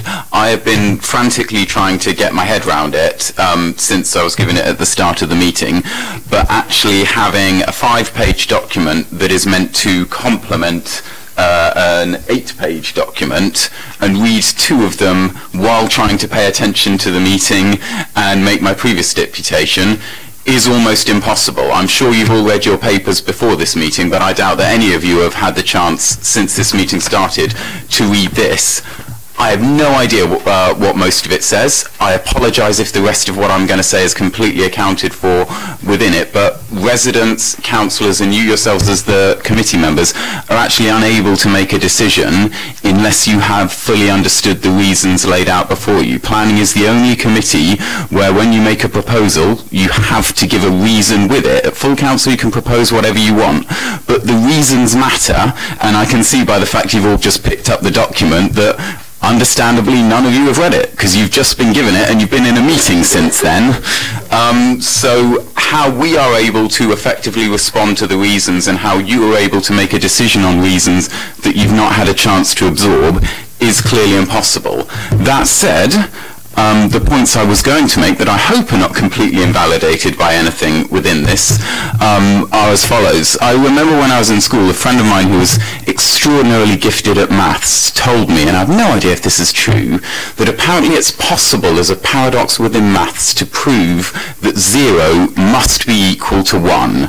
I don't know if that's true, and thankfully I can't remember any of the process that he went through to demonstrate it. You'll be glad I can't duplicate it, but I can only assume that he has gone on to become a planning inspector, because that is effectively the result of what we are doing here. So the logic of this property is that because it was being used as a 3-bedroomed HMO, without permission, but it was being used as one, it counted as an HMO. Now because HMOs are 3 to 6, then 3 was equal to 6. 3 became 6, and because 6 is basically 7, even though it's not, it's the difference of 1, 3 has now become 7, and it should now be allowed to become a super HMO. And then why not come back in a month's time and ask for it to become 8? Because 8 is basically 7. In fact, I'm given to understand that the nature of numbers is that as long as you keep adding 1 at a time, you can theoretically go from 1 to 6 to 50. I don't believe science has yet discovered the limit of what number you could reach if you keep adding 1 at a time.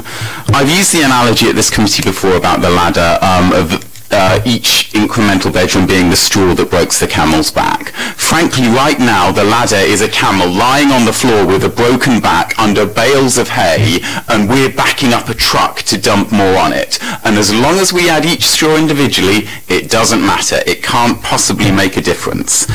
The effect of our planning process, if you approve this application, is not actually to prevent intensification. It's just to require that intensification be done incrementally, which is of no benefit to landlords, as we've heard, who are frustrated by how long everything takes, and it's of no benefit to residents. Now, previously our SPD didn't call for you to consider the impact of additional bedrooms. The current one does, but then this report says that 1 bedroom can't possibly make a difference. If you can't draw the line somewhere, you draw it nowhere. If the difference between 6 and 7 is immaterial, why does C4 planning permission have a limit of 6? Why not simply make it unlimited? Because there is no difference between 6 and 7. I don't want to get Big Brother on you, but I would argue that please acknowledge that 7 is not 6. Acknowledge reality and reject the application.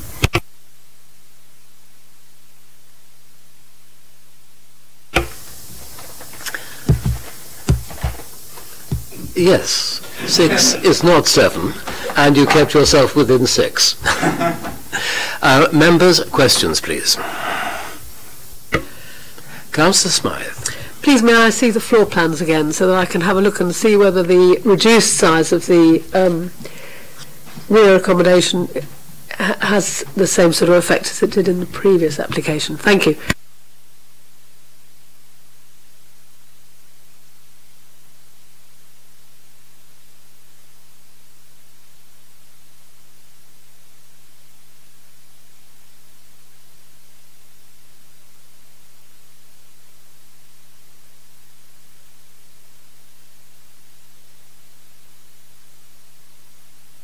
Sorry, we have a room there with 2 doors in it, and the 1 door back into the corridor.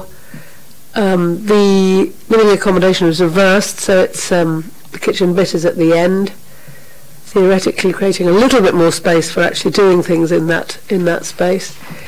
And the loss of the. Could you tell me which room previously has been the room, the communal room on the ground floor? Yes, certainly. It's so it's bedroom 7. On the ground floor. The middle one, yeah. That was previously the lounge. I am pleased to note that Margate Road has been transferred into Lakeside Business Park. A very interesting move. I'm not sure it had planning permission. Other questions, members, please. Other questions, members, please. Comments, members. Councillor Vernon-Jackson. It would be inconsistent from our previous decision made on the previous application to do anything but to go for refusal on the basis that this the room size for the communal area is significantly below that is required in the planning SPD that we have put in. Therefore, I think we had absolutely no choice but to say no to this as well. So I'm happy to propose refusal again. Is there a seconder for that? That was Councillor Smythe. You're nodding at me. Yes. Thank you. Just give members a bit of guidance. Yes. Just to give you some guidance, to be clear, it is not the same application. The logic process is the same, but the specific wording just used, that it is inconceivable and inconsistent, it will be perfectly consistent to grant this because it's a different scheme. Equally consistent to refuse it for the same reason of size of the amenity space, but to be absolutely clear, and so you can defend it on appeal, we do have to recognise the difference. Absolutely, completely different scheme, but the policy remains the same, and this application fails the policy of the City Council in the same way that the previous application also failed the policy of the City Council. And so they're completely different applications, but the policy is the same, and if something fails, something fails. Yeah, just to be absolutely clear, it's guidance, not policy. This is a 125 square metre house compared to 110 metre house. So there are absolutely you can come to the same conclusion, but it is very important that the language is clear and you recognise that this is not as bad as the last one because it's a slightly bigger property, slightly bigger living room, but it's still not good enough in your view, if that's the recommendation one. But it's an important distinction so that you can defend it on appeal. Thank you. Councillor Stubbs. Yeah, a couple of words of comment on this. I mean, firstly, it's not actually 6 metres under in the living space. It's 54 square centimetres under in one of the bedrooms, and in fact, for this application to be policy compliant. What worries me is we have, I know we had our discussion earlier about what were the causes of these appeals. We do know the big picture, which is we had a very large number of refusals overturned from HMOs where the committee took the position that if anything was 0.1 square metres under, it was automatically refused, and then the inspector didn't take that view over and over and over and over again. So, it's to give false hope to the community that somehow this time will be different, because it won't. And we can bang on the table as much as we like. The planning inspectorate is part of national government. It takes its own position, and none of it makes any difference. The fact that they've taken all of these other decisions which have ruled that a small deviation here and there and it's not sufficient to refuse planning permission, and they've made that decision repeatedly, they'll make it again in this case as well, and that's just the truth. I just want to say that. I think it is important to note that in the same way that we must judge every planning application on its own merits. The planning inspectorate have shown that they make their judgments on the particular case and often do not turn to precedent.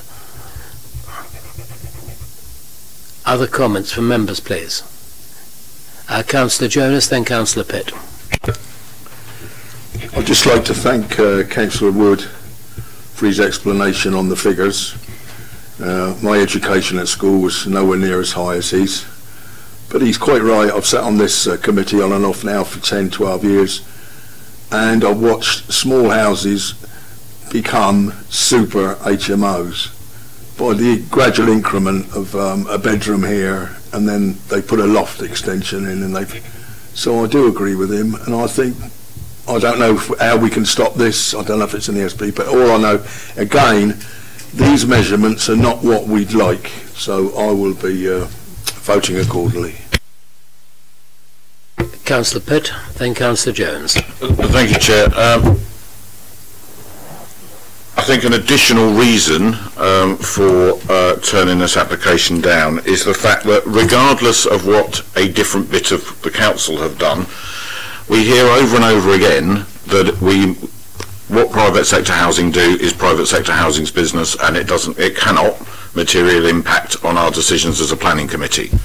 So, sat here as a member of the planning committee, the decision I have in front of me today is a property that had permission to be a 3-bedroom property. The SPD in its updated form talks about the additionality of bedrooms. So this is not, doesn't matter how many people are going to live in it, this is not going from a 6-bedroom property to a 7-bedroom property in planning terms. The planning consent that it has, that's excellent, is a 3-bedroom property. This is asking for consent to it to be a 7-bedroom property. Whatever the considerations of private sector housing about adding people, it will be inconsistent with the nitrate strategy, which specifically is linked to bedrooms, and it will be inconsistent with the updated form of the SPD, which specifically references bedrooms, to say that we would accept adding 4 extra bedrooms without considering the residential impact on neighbours and amenity. Now that's a very different prospect to Councillor Wood's just one more. This is talking about turning a 3-bedroom property in planning terms into a 7-bedroom property in planning terms. And I think there is a very different case to be heard by the inspectorate, and I would like the council to get the inspectorate's view very specifically on that point. That in planning terms, 3 has become 7, regardless of what it was licensed for, which we have been repeatedly told we can only reference, look aside to, but cannot look at it as a material consideration to our decisions. That's why the previous head of private sector housing was being brought to the planning committee, and that process stopped because we were advised that we were making decisions for the wrong reasons. So I'm happy to accept that we were making decisions for the wrong reasons because we were looking at licensing. So I'm going to completely ignore the licensing issues of how many people are licensed to live here and say that adding 4 extra bedrooms to a 3-bedroom house is evidence of significant harm due to the fact that this particular house in a 50-metre radius of an Article 4 directive that we know stands up with the inspectors is effectively adding more than 1 extra house, and therefore we should be able to evidence the harm that we know occurs due to the additional evidence of littering, noise and disturbance that are also in the appendix to the updated version of the SPD. Now, having said that, I do understand that an SPD's purpose is to expand on policy. And our policy, as it was written, was mainly intended to look at the density of the physical number of houses, albeit this is in a way a fictional extra house that exists being crammed into a street, but it was to look at the number of houses being used as HMOs. So for us to use that in the way that we are with the SPD, whilst it clearly does carry weight with the inspectors because they say that they have given it due weight and consideration, it's not enough. So I think that Ian and Eze will confirm that in light of these applications coming through and being run through the criteria of the new SPD, I've already asked them that when we're looking at the Portsmouth plan, we are looking at specifically considering removing permitted development rights to certain classes of property in order that we can do what the residents have been asking us to do for 10 years, and that is maintain, wherever we can, mixed and balanced communities in those parts of the city where that whole premise has been completely undermined. In addition to that, we need to look at whether or not an interim measure will be to explore a second, not a change to, but a second Article 4 direction to suspend all permitted development to C4s and sui generis properties within these two areas of the city, which is the northern part of Central Southsea Ward and St Thomas Ward around the ladder, where there is an over-intensification of HMOs. So that needs to happen. We need to engage with the Planning Inspectorate and the Secretary of State around that, because we have, all of us as a planning committee, stated our intention and our request of the officers to be able to come up with a policy, because we all recognise there are too many HMOs and now sui HMOs in these areas. We have asked for that tool. The officers cannot provide us with that tool from the current level of policy that we have, so we need a new policy. Thank you. Councillor Jones. I completely agree with what Councillor Pitts just said there about needing a new policy. I think we also need a new national policy. Well, we need a national policy movement as well, to really help us out. So, but we can obviously come back, as I said earlier, to that conversation after this meeting's finished.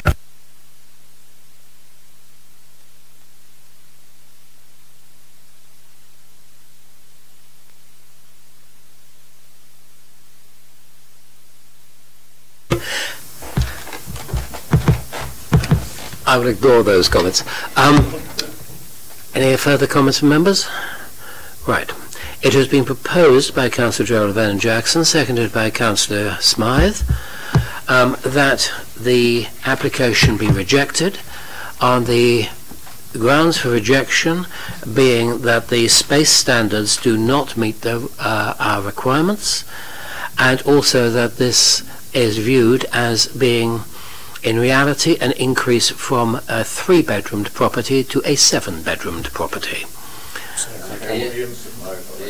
Yes, obviously that was a statement made by Councillor Pitt that then didn't go through the motion issue. However, before you do so, can I just draw members' attention, of course, planning permission has been granted on this site already for a change of use to C4, which is up to 6 people living together in planning.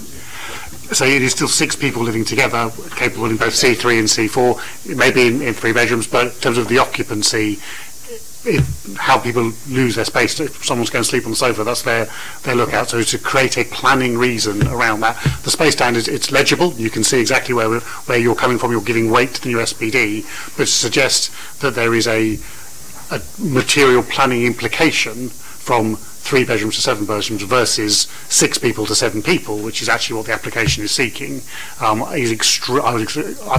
cannot even begin to formulate a reason for refusal that could be defended on appeal for that. Councillor Pitt.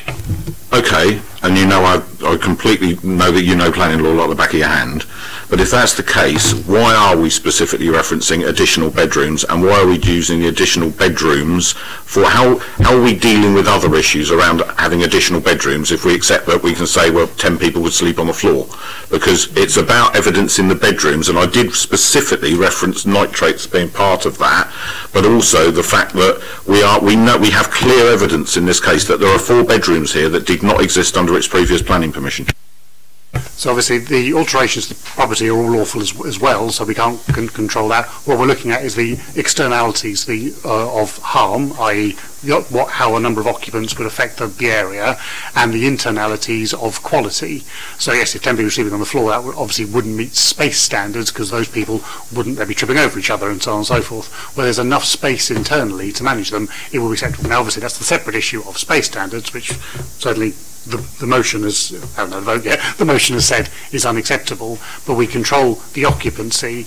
The number of bedrooms is, I'm not disputing that bedroom statement of fact, it just doesn't result in any planning harm, benefit or impact at all, because how those 7 people, 6 people, 3 people, 10 people use the inside of the space The only question that we can concern ourselves with in planning is the adequacy of the environment for them, i.e. the space standards for rooms, and you've judged effectively all of those space standards to be absolutely fine, barring the amenity space, which two members have suggested is inadequate. That's the controlled planning that puts in place for it.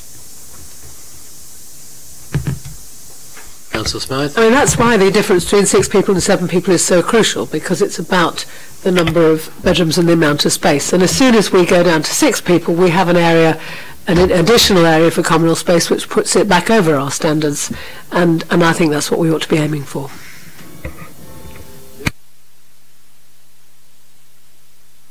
It has been proposed, the rejection has been proposed by Councillor Vernon Jackson, seconded by Councillor Smythe. Those in favour of rejection, please show. Those against, please show. Those abstaining, please show. Thank you. The application is rejected. Thank you very much.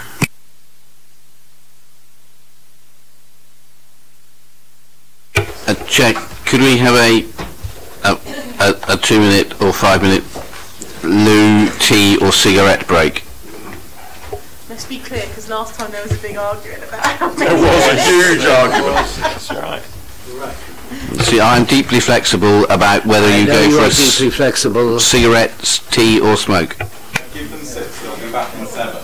Yes, give us 6, we'll be back in 7.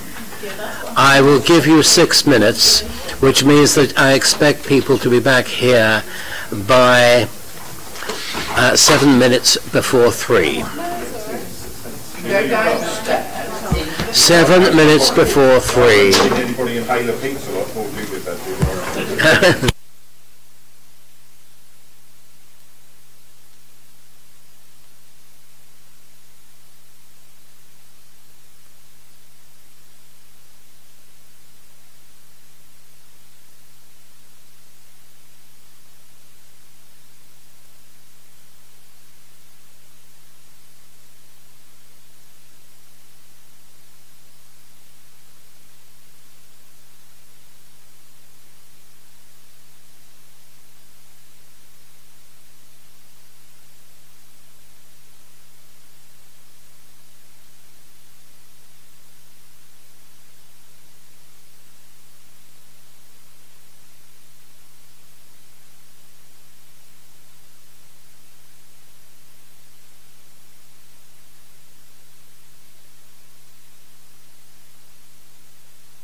Right, members, welcome back.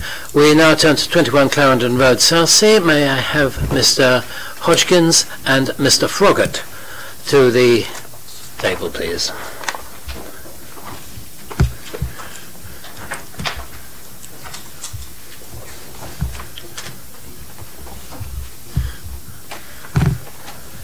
Right. May I have the officer's report, please?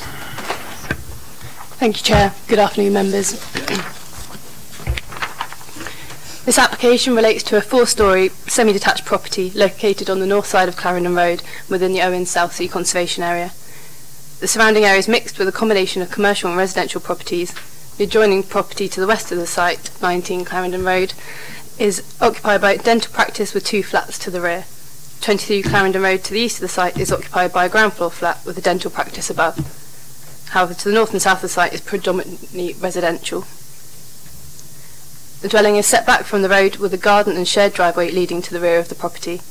The rear of the dwelling is an enclosed garden, and boundary treatment consists of a brick wall and enclosed board fencing. Permission is sought for a 2-storey extension to the rear of the property, which would project off the existing rear projection, shown on the plans here. The extension would have a depth of 4.2 metres and would increase the total depth of the rear projection to 8 metres. The extension would measure 3.6 metres in width and would have a maximum height of 2.6 metres. This next slide shows existing and proposed floor plans. As you can see, the extension would create a utility area at lower ground floor level and a kitchen at ground floor level. Sorry to interrupt, Chair. Have we got copies of the plans that we can look at? Because obviously from that distance it's really difficult to see. Yeah. Yeah, I can do. Was there a particular element you want to...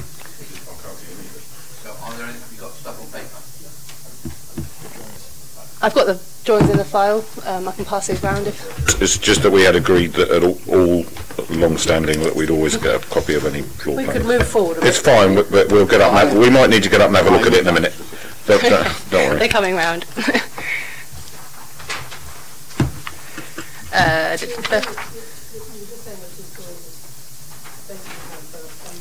Yeah, that's fine. I'm really looking at where on the site how much it's going to use.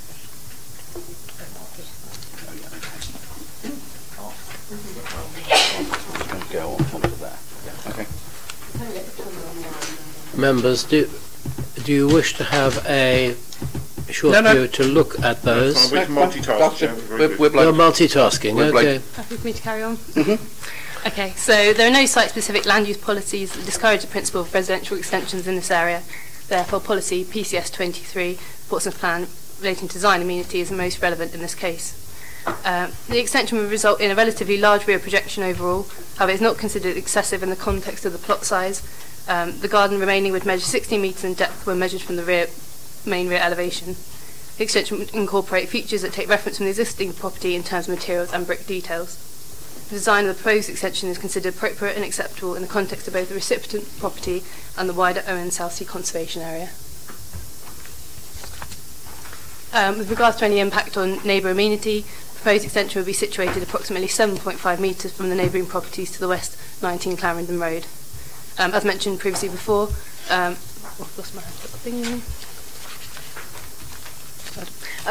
the main property is occupied by a dental practice. However, there are 2 flats with the rear extensions shown above. So this is the main dental practice and a flat here and then a lower ground floor basement flat there, as you can see there. To assess any impact in terms of overshadowing, shadow diagrams were submitted during the course of the application. Due to the north orientation of the rear elevation of the properties, 19 Clarendon Road would be affected most in the morning before the sun moves round to the south. However, the shadow diagrams indicated the extension would not have a significantly greater impact on the main windows serving the habitable rooms belonging to the flats.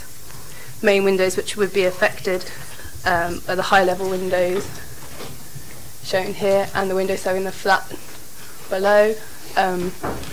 But these windows serve other rooms which are served by additional window, which isn't affected by the extension. With regards to overlooking, there is an existing window to the rear elevation, meaning there is already a degree of mutual overlooking between 19 and 21 Clarendon Road. However, to ensure the proposed extension does not result in a significantly greater level of overlooking, should permission be granted, the condition is proposed requiring the additional window to be obscured glazed up to 1.7 metres from the finished floor level.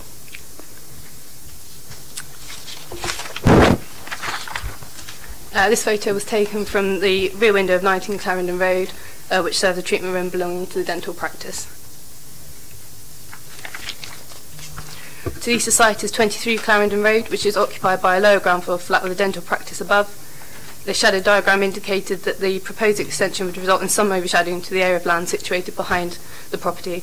However, this area is a parking area serving 23 Clarendon Road and can be afforded less protection.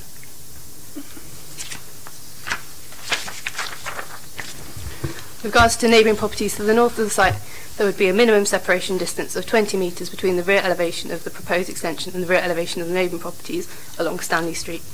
This is considered to be an acceptable distance so as not to result in any overshadowing. A window is proposed to the north elevation here. However, there is considered to be an adequate separation distance between the properties so as not to result in a significant level of overlooking. So to conclude, having regard to all material considerations, road representations and planning policy, is concluded that the development is acceptable and capable of support subject to conditions. Thank you very much. Mr. Hodgkins, Mr. Froggatt, you have 12 minutes between you. Thank you, Chairman. Good afternoon, everybody. I live in Stanley Street, number 36, directly behind the rear of 21 Clarendon Road, and I'm one of the 4 people who've objected to the proposed extension.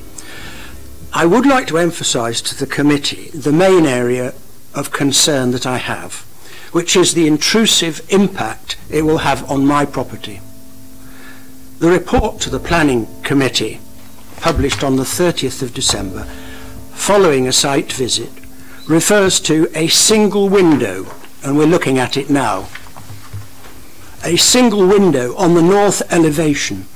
This is incorrect, as the proposal is for a large expanse of windows, 6 times larger than the existing single window, and a looming 4 metres closer to my property. These windows would look directly into my sitting room, on the same level, and on the floor above into a bedroom, and at night time would create a wall of light. The windows are wholly inconsistent with the style of those in the main building and in neighbouring properties, which are predominantly sash windows. The neighbouring properties to the east of Clarendon Road, on Clarendon Road, numbers 23 to 35, have all retained their Victorian integrity. The extensions that already exist to the west are flats built to the rear of commercial premises and were built several decades ago. I do not believe that they would get planning permission nowadays, and this application is for a private residence. Now, over the last 12 months, the owner of number 21 has felled a large tree on the northern perimeter of the property, either legally or not, I don't know, and removed solid wooden panelling which ran along the length and on top of the brick wall. Now, both these factors have already contributed to a loss of privacy in my property, as you can see from that photograph. This proposed extension would significantly increase this intrusion. I do not think, therefore, that the committee report fully reflects the practical reality of this proposal. A looming extension compounded by a wall of windows, impacting on the amenity of my property and indeed those of my neighbours. So I would urge the committee to consider the proposal carefully, especially taking into account the objections that have been received from Stanley Street residents. Please come to my sitting room to see the reality of what is proposed. Thank you all very much. Chairman, councillors, good afternoon, and thank you very much for the opportunity to speak.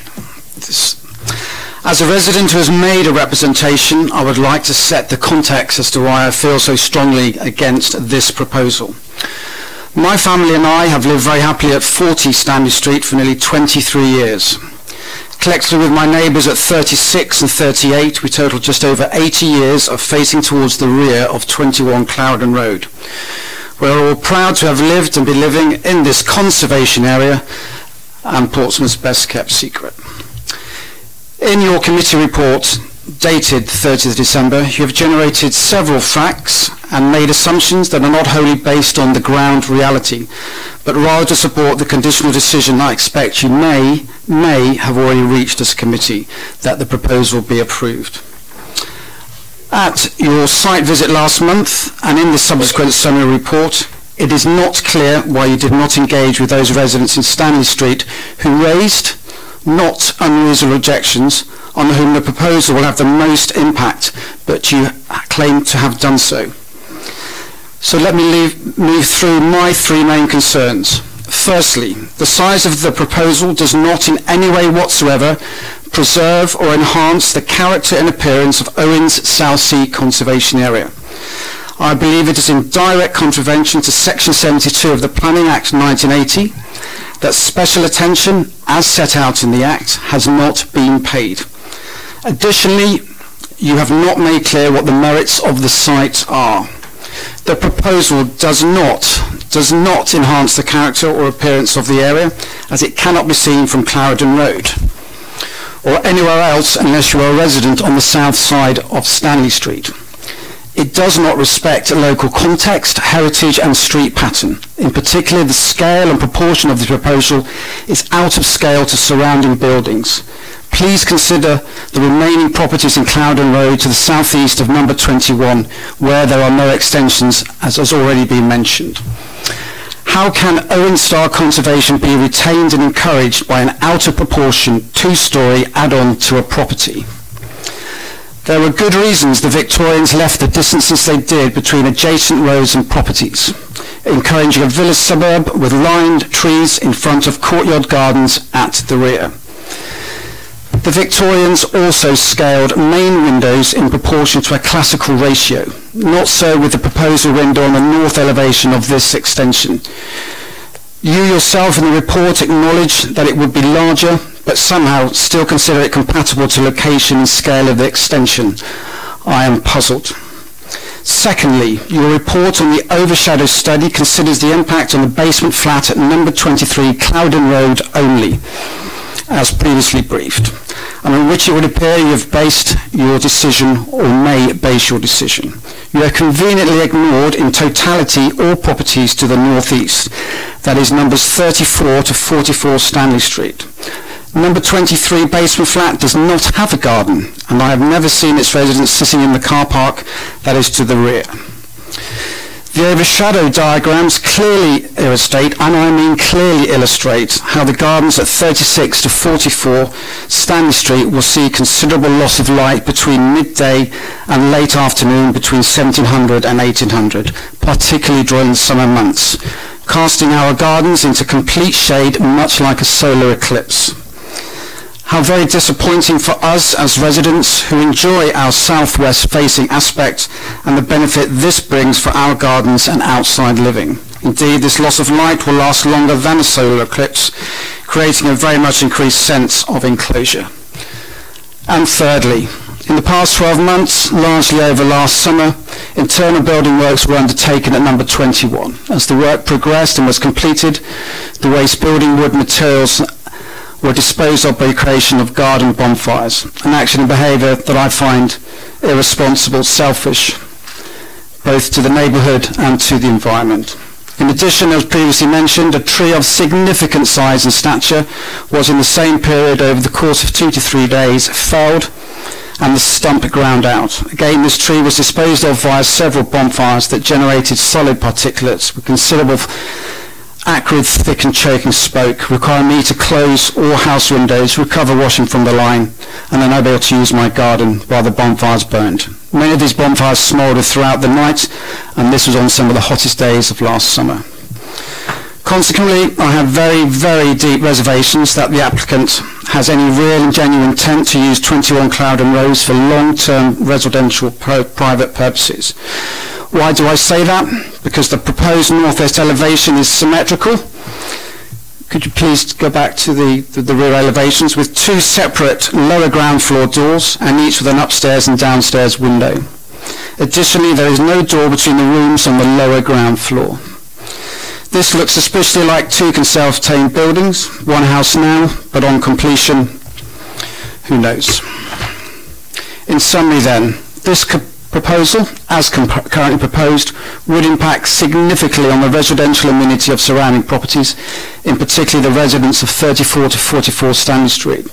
Contrary to your report, it is incongruous and excessive in the context of the plot size and surrounding properties, failing the rules for a conservation area and adding no value whatsoever to Owen's vision of Southsea. Considerable overshadowing will bring loss of natural sunlight to gardens and properties on the south side of Stanley Street. There will be direct overview for some, and it impinges on the pleasure of relaxing in the summer months in one's garden, all of which you have failed to consider fully. The main focus in the report, it being the closest property, has been exclusively been on the basement flat at number 23 that overlooks a car park. You conveniently ignored all... Bring yourself to a conclusion. You've had... You've completely all the residents on the south side of Stanley Street. I've asked the committee direct this oversized two-storey proposal be declined and a shorter extension considered. Thank you. Thank you very much, gentlemen. Members, questions? Councillor Smythe. Can I see again the plan that shows the depth of this new proposed extension with other extensions in the street? Yeah, that one in the corner. I'm sorry, I'm going to have to walk over to see that. It's extremely small. It's on here. Yes, I thought so. My second question is about, in fact, I assume, looking at the plans, that this was about, and also an application for two dwellings. That's proposed. Okay, thank you. Yeah, thank you. This extension consists of two kitchens, one above the other. It looks very like it already is a flat downstairs, and yet I don't think they have planning permission for that. Am I confused, or is that the case? As far as I'm aware, the property is only being used as one individual dwelling. Should they decide they want to subdivide in the future, they would have to apply for planning permission, so it would obviously be within the control of the local planning authority. I don't understand why they've got two kitchens, one above the other, and that sort of thing. Did you ask them? Did you have a conversation?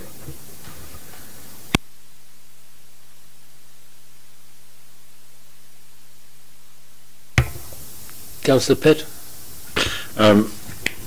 In terms of the questions that Councillor Smile has just asked, and in terms of, can you give us what the dimensions are of the most rear bit? So this is the extension. Obviously, this is existing. This is the proposed. And let me just make sure I'm saying this correctly. Particularly interested in the basement bit and the dividing wall. So that on the left. Yeah. What's the over one more, right? What's the dimensions of that back bit? So it's going to be 4.2 metres in depth and 3.6 metres in width. Okay. So I would, because I'm just trying to, the residents who are objecting have raised some issues here, and I agree with Councillor Smythe. I mean, it looks like two small houses on the back of a big house, but I think I'm right in saying that at those dimensions it wouldn't be capable of being supported as a separate dwelling, would it? I know it's not material to this planning consideration, but we're trying to deal with the concerns of residents going to be later subdivision, and I don't think at those kind of dimensions it would be big enough, would it? If I say, obviously, if we're looking at the bottom plans there, the proposal it's a large property. It's capable of subdivision. The kitchen on 2 levels and the separate utility room, you could change the internals, and you wouldn't just be using that 4-metre rear extension. You'd be using the ground floor, and that 4-metre rear extension would become access to the. Well, so using the lower ground floor would become access to the ground floor upper. So perfectly capable of a future application to turn that lower ground floor into a flat. It's very well laid out for that purpose. The store could be a bathroom. It's a nice little 1-bedroom flat. But the merits of that will be judged if and when we ever get a planning application to do such.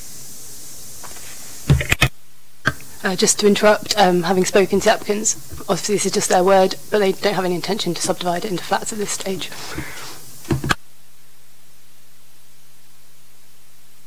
Councillor Jonas, then Councillor Vernon-Jackson. Could the officer tell me the distance between the proposed extension in Clarendon Road to the property in Stanley Street? Not to the garden, that's to the actual house. So it's 20 metres from the rear elevation of the proposed extension to the rear elevation of the closest property on Stanley Street. So it's across their garden into the... Yeah. Thank you. Councillor Vernon-Jackson. And again, I was going to go down the same line. So I'm not a hugely frequent member of this committee. So my memory is that looking into a garden is not something that we can take into account, but looking directly from window to window is something that we can think about.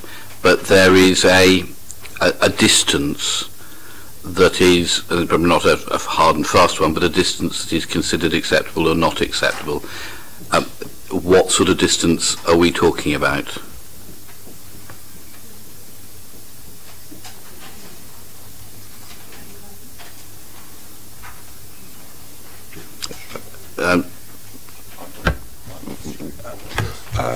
Thank you, Councillor. In every situation, what will be looked at will be the context. So if there's mutual overlooking, which will be the case in this instance, and we'll be looking at what is the level of overlooking in terms of the garden area and in terms of the private raised amenity spaces within the individual dwellings. At the moment, what we have here is probably about 20 meters setbacks from dwellings, and there's quite a lot of windows overlooking gardens, overlooking amenity spaces, overlooking bedroom spaces also. So with this 20 meter setback, I would say in my own experience that is sufficient. And looking at the context with where you have quite a number of windows at upper floor levels also, again there's mutual overlooking from Stanley Street to Clarendon and from Clarendon onto Stanley Street. Okay. Thank you. And I say, would it be appropriate, even there's a 20 metre gap, if there was a concern about overlooking, to say that the new windows on the new extension should all be obscured glass? With respect to conditions, it has to meet tests, but it's appropriate to what is being proposed. In this instance, it would not be, because at the moment, if one looks at there are single stories rear extensions there that have windows facing Stanley Street, and I'm not quite sure if those windows are obscured glaze or not. But then one other consideration would be the setback of that window to the nearest private space within those dwellings on Stanley Street, and at 20 meters, and with considering that there are upper floor windows that have what I probably say vintage views to those dwellings on Stanley Street, I'll find it quite difficult to defend that condition where members to propose it. Councillor Pitt. Thanks, Chair. I'm just trying to hone down on something a bit here. Page 13, third paragraph. According to the report, and I've read it 3 times, but maybe I'm reading it wrong, it's 16 metres from the back of the property as it stands to the garden wall, and then 12 metres from the garden wall to the back of the property in Stanley Street. Is that right? I believe so, yes. Well, that's 28 metres, and the proposed extension, I believe, was 4 metres. So I make that distance 24 metres, not 20 metres. Am I right, or is 20 metres right? believe they do vary in line with the dwellings as one looks at it. So depending on also the setback of each individual dwelling. So they're not all in the same line, I would say. I wouldn't say they are in parallel line. Okay. So the closest property measured from Stanley Street is a minimum of 20 metres. Councillor Smythe. We had some claims of shadowing, and I don't understand. Could you show us the model of shadowing for the Stanley Street properties? I understand about the shadowing that there might be to the next door properties. Oh, thank you. And a sort of supplementary question to that is, it's really only, it's sort of a 1.5 stories high, isn't it? Because it's a basement and a ground floor, essentially. Okay. And is that exactly the same height as? No. No, it's 3 stories high. Yeah. Okay. So it's, I need some clarification of how high it is. It looks 3 stories on the other thing, but you. So it's going to be the same height as existing, and the maximum height is going to be 6.2 metres. Thank you.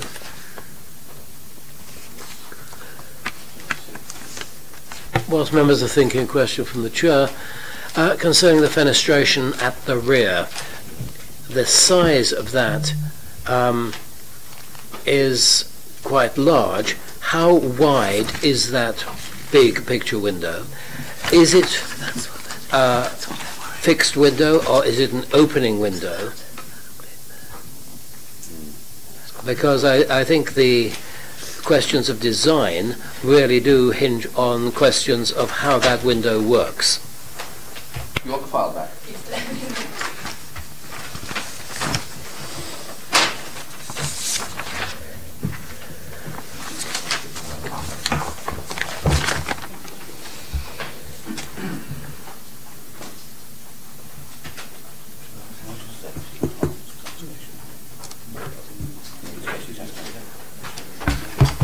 Councillors, in the meantime, the question about shadowing. I'll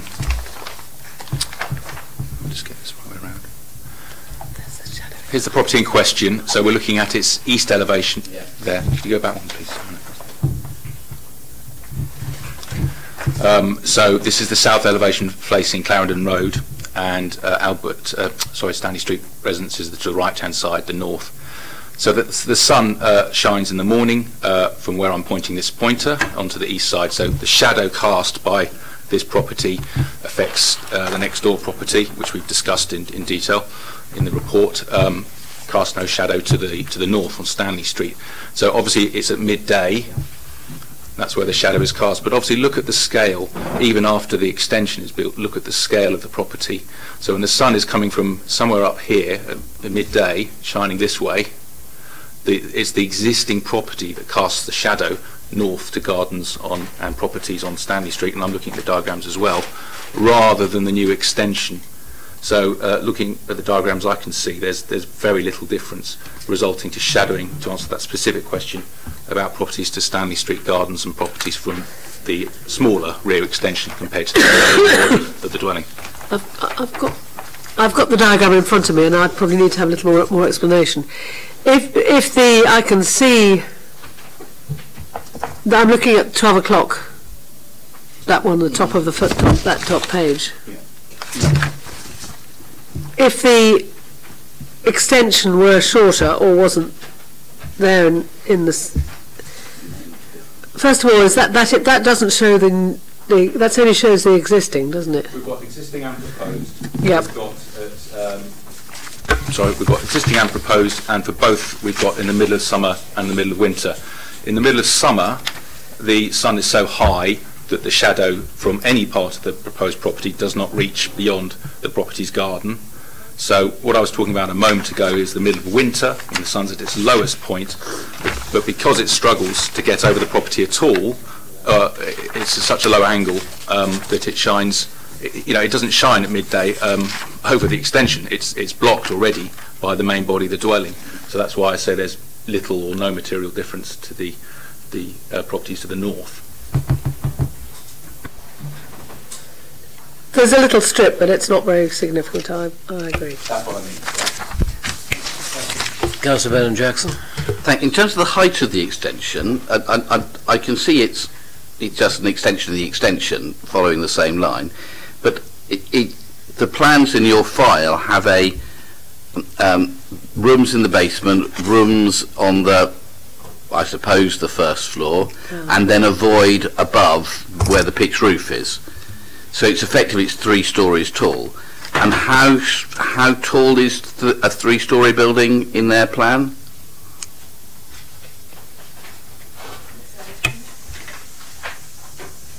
If I may, of course, height is depending on which bit, because it's a basement, so it's so you don't mention the bench. You don't. Well, I was just wondering. Why do you ask? Because obviously, it's what's the relevant height is relevant compared to what the. Well, I don't want it just to be for void. Well, A, we need to have an understanding of how big it really is, but B, I'm probably told off this, but we don't want it so small that only Oompa-Loompas could live in it. So all the ceiling heights are more than adequate because they're matching existing ceiling heights. But so you have the basement level utility room, then you have the kitchen on the ground floor, and then it vaults up above it. Okay. And that total vault is the same. Obviously, there's a chimney in the existing rear outrigger, and it vaults up down a gable end on that same height. And obviously, the vast majority of that gable end picture window is servicing the vaulted empty space. Yeah. Okay. So height above ground level depends where you take the ground level. Yeah. And can I have an answer to my question on the fenestration? Okay, so the window would measure 2.3 metres in width. I don't have any details regarding openings, I'm afraid. It is not an opening window. I don't know from the information they provided. If I may say, without any, it would be capable of being clearly glazed and opening. Clearly, that would be for the household to decide how they wish to operate the window. So, the assumption will be some of those panes may well be opening. Yeah. Are there any further questions from members? Comments, please. Question. Oh, question, Councillor Pitt. Because of the, if you took the 2 triangular windows off the top, which are the vaulted bit, and it was square, the amount that you would be able to see from there towards Stanley Street would be very different from the amount you might be able to see further back in that room, looking towards the Stanley Street neighbours. Does that make sense? Because you've got the bit you can look up through, whereas you wouldn't have that normally. So if you stood further back in the room, not right up against the windows, but further back, you would be able to look up through those 2 glazed panels at the building behind in Stanley Street. Have we given any consideration to that, or again are you just saying that's part of the overall overlooking consideration and not what we'd normally do, which is directly out the back window, directly at the other house? It is slightly different than we normally would have, isn't it? Does you want to get a hand or not? I think so. Considerations only being really given as if the person was stood at the window directly looking out.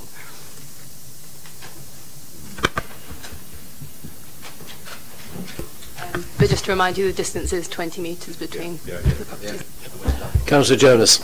Any comments or questions? Are there any more questions? No, only a comment. Comments. Councillor Jonas, Councillor Vernon Jackson. It just strikes me, Chairman, that because it's a conservation area, I'm wondering why the owners didn't approach the planners and ask for some advice about this window, because it looks totally out of context to the rest of the building, and why they couldn't have gone for 2 traditional windows as on the 3rd story or 2nd story, whichever we're looking at it. Would have made it much, in my opinion, would have made it more, shall we say, Owen-esque.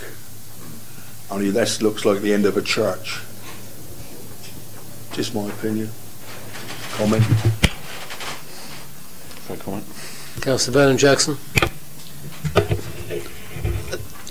In most of the city, if this came forward, I don't think there would be a question about it, because 20 metres away lots of houses in the city are significantly closer.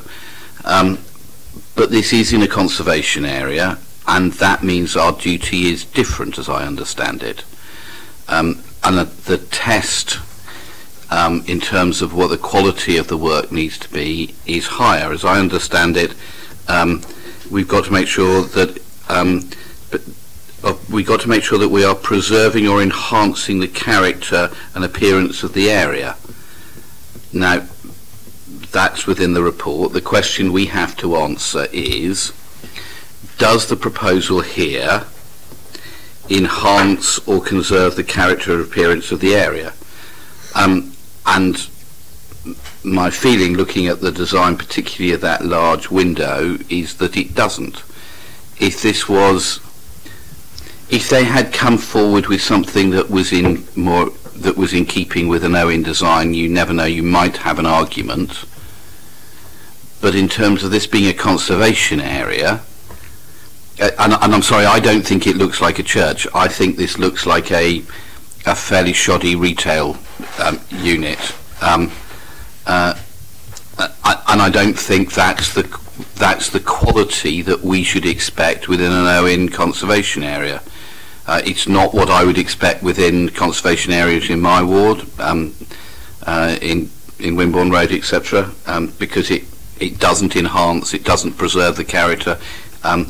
It makes it worse. I know there's an argument to say that our predecessors made very foolish decisions and allowed some appalling extensions to be built.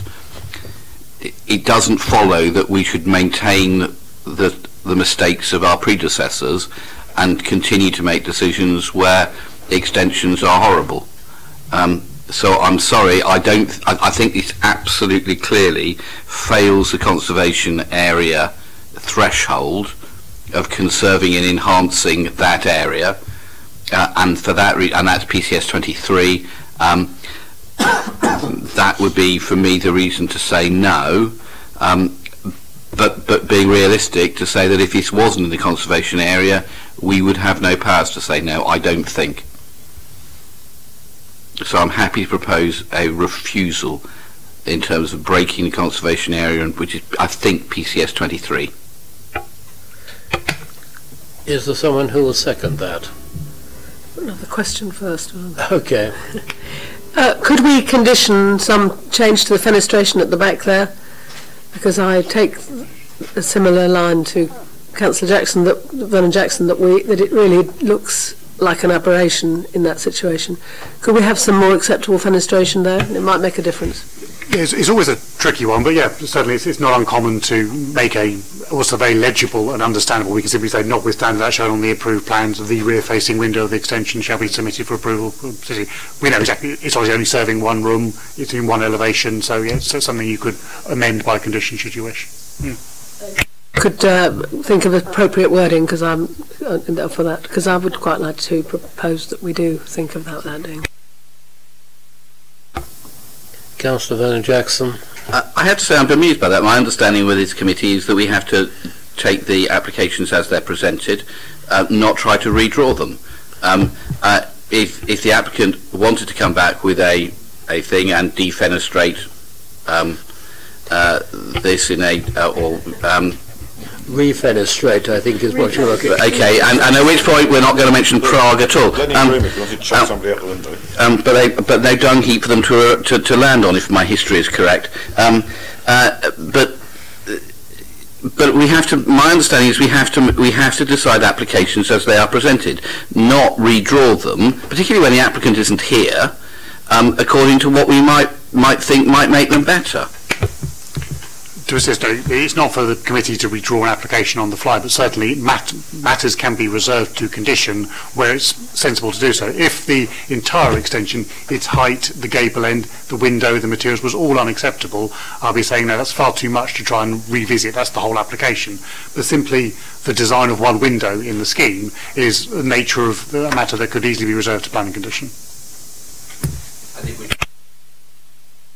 Not normally, but again, if members want to use committee time for that, that's something you could ask for. I keep my proposal of a refusal. Do I have a seconder for that?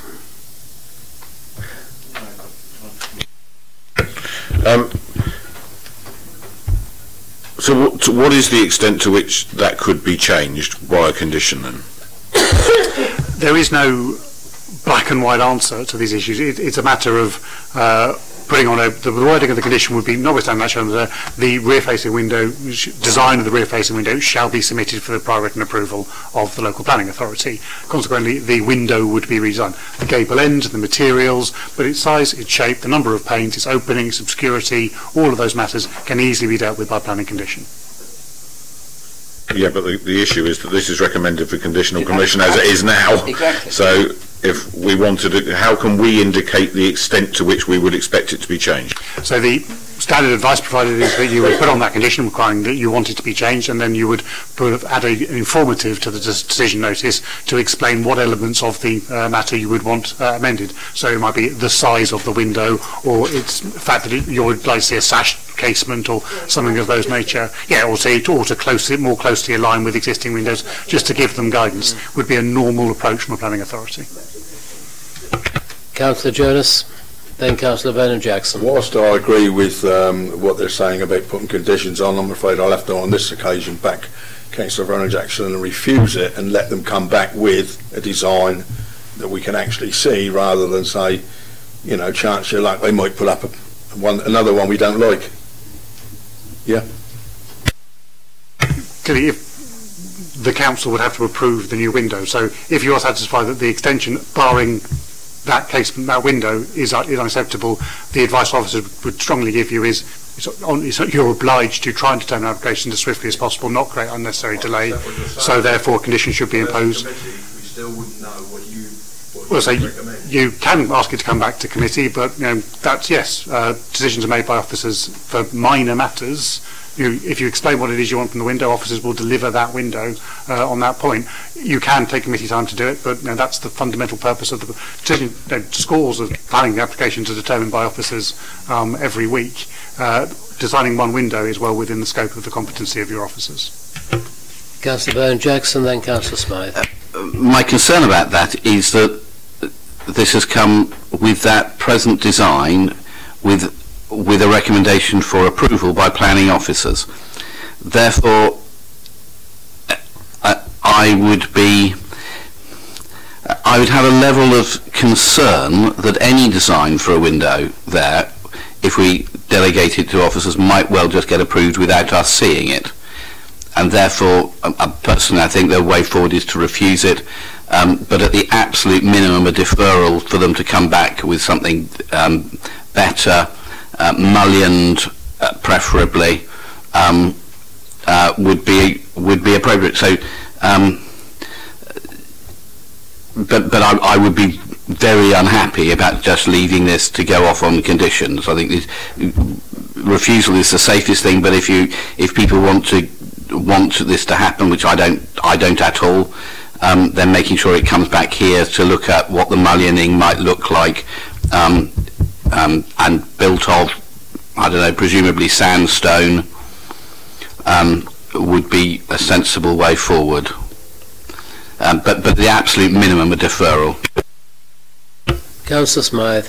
My comment is that I'm concerned about what grounds for refusal we would give if we did that. Would it just be on the basis of the fenestration? 20 metres is, in other places, it's quite a short distance, but in Southsea it's not. We've all got people peering into our houses from that distance. So it seems to me, could we reasonably refuse an application just on the basis of the fenestration when we could deal with it with a condition? And I think if I was living in the houses of our two Stanley Street residents here, it does look, very, very intrusive, that. Whereas if there was a more in-keeping window, it may be much, much, much more difficult for us to find a ground for refusal. So really, I look for some advice as to what the best route to that is, because I'm not sure that the fenestration is a good enough reason just for a full refusal, is it? So a condition is to overcome a reason for refusal. So the expression, it's not been voted on, is that design is unacceptable, therefore should be refused. The way, however, we can advise you is that's not a reasonable action for the council to take, as that reason for refusal can be overcome by a planning condition asking for an alteration to the window. So that would be dealt with as the most sensible and reasonable way. To act otherwise is probably to be considered to be act unreasonable, and an appeal could be made against that condition and costs awarded against the council. So hence the recommendation, I would say, if that's your only concern, the design of the window, not the fact of windows or the other issue, then a condition is the right process for officers to resolve that matter. Thank you. Councillor Vernon-Jackson. So my reason for refusal was that the design has to have a desire of preserving and enhancing the character and appearance of the area, and that it does not. Full stop. So that is my reason for refusal, recommending refusal. If I may say yes, but that's understood, but that reason can be overcome by requiring alternative design. That's the recommendation. So then in which case they need to come back with a separate planning application or an amended planning application. But if we refuse it... Okay, without going, Chairman, apologies, to round this, because you can do it in a more efficient way by a planning condition, it may be considered unreasonable by the Inspectorate on appeal that you chose to force a refusal for a matter that we're advising you can be dealt with by a planning condition. Entirely members okay, and I don't accept your thing. I would expect it to be seen by this committee with any other proposal to look at a different way of doing this. It is ugly, it doesn't fit into the character of an Owens area, and therefore it should be refused. No, but then that's a deferral and get them to come back to here. Yes. Councillor Pitt. I think what Ian's trying to say is you might end up with exactly what you don't want by trying to get what you don't currently want. In other words, if we're giving the applicant an excuse to run off to the planning inspector, we'll all moan about, and they, for some bizarre reason, manage to agree with the applicant, that window exists. If we ask for a deferral for exactly the same reason, and say very clearly as the reason for that deferral that the existing rear window fails to protect or enhance the conservation area, and the committee would like to see something that was more in keeping with the existing rhythm of the windows in the building to which it is going to be attached, then we've given a clear instruction that it mustn't protrude from the rear elevation and it must match the existing rhythm, and gives them a chance to go and change it and come back so that we're still in control of what we end up with.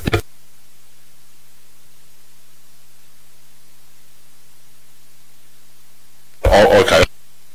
Is that what you... Okay, so I'll propose a deferral on that basis. Do I have a second? Everything he said plus what I said. Who's seconding deferral? Sorry? For the window. Yeah, deferral.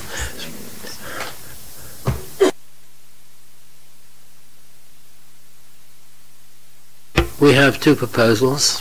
One proposed by Councillor Vernon-Jackson, seconded by Councillor Jonas, that the planning application be refused on the grounds that the fenestration does not enhance or preserve the conservation area, and a second one on very much the same grounds, but the referral, asking for a revised plan to be brought back to us on matters of the fenestration. I will take those in order. Councillor Vernon-Jackson's proposal for refusal. May I see those in favour? Those against? That is 2-2. As is normal on these occasions, the Chair has the casting vote, and the casting vote is to keep the matter open for discussion, and therefore I will go to the next proposal.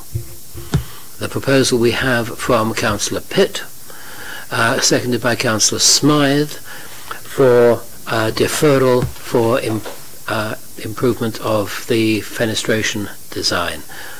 Those in favour, please show. That is carried.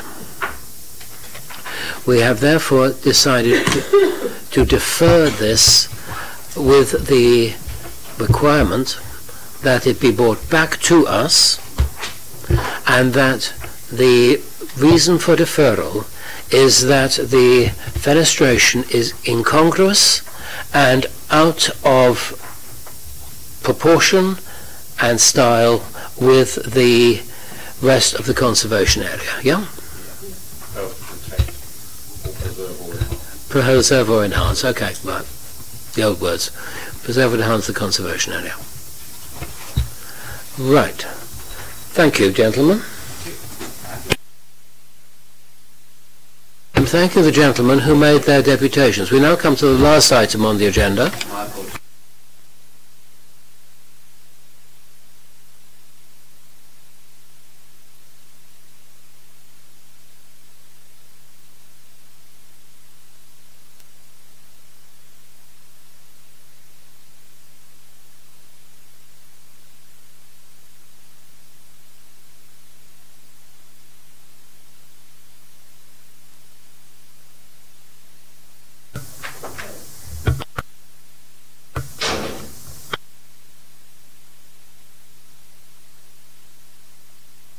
May I have the officer's report, please? Thank you, Chair. This application is a resubmission of a scheme that was permitted by this committee in December last year. Oh, sorry, the year before now. It relates to a site at Lakeside Business Park, circled in red up there on the screen, just to the south of the access road, and next to what is now the Village Hotel site on the corner as you come into Lakeside. What the planning permission that was granted was for a car showroom, and this is the same. It is a scheme for a car showroom. The reason why it's come back is it's amended the orientation of the building and the layout of the building, and I'll explain that now. So this is just a couple of photos of the site. It's very much a relatively flat open grassland site at the moment. The top photo there shows the main Lakeside building in the distance there, and that's looking south towards the motorway beyond the trees. This is just to explain that the reason why this is at committee and was at committee before is that technical point it would be a departure from the adopted policy, because we have a policy for Lakeside Business Park which covers all of this area shown in red for office development B1A use. And in 2010, an outline planning application was granted permission that provided around 69,000 square metres of office space. So this proposal for a car showroom would be a departure from that policy. This site also has a couple of nature conservation designations on it, which are quite significant. As you can see here, it lies within a site of importance for nature conservation, and it also lies partially within an area identified for Solent waders' roosting ground.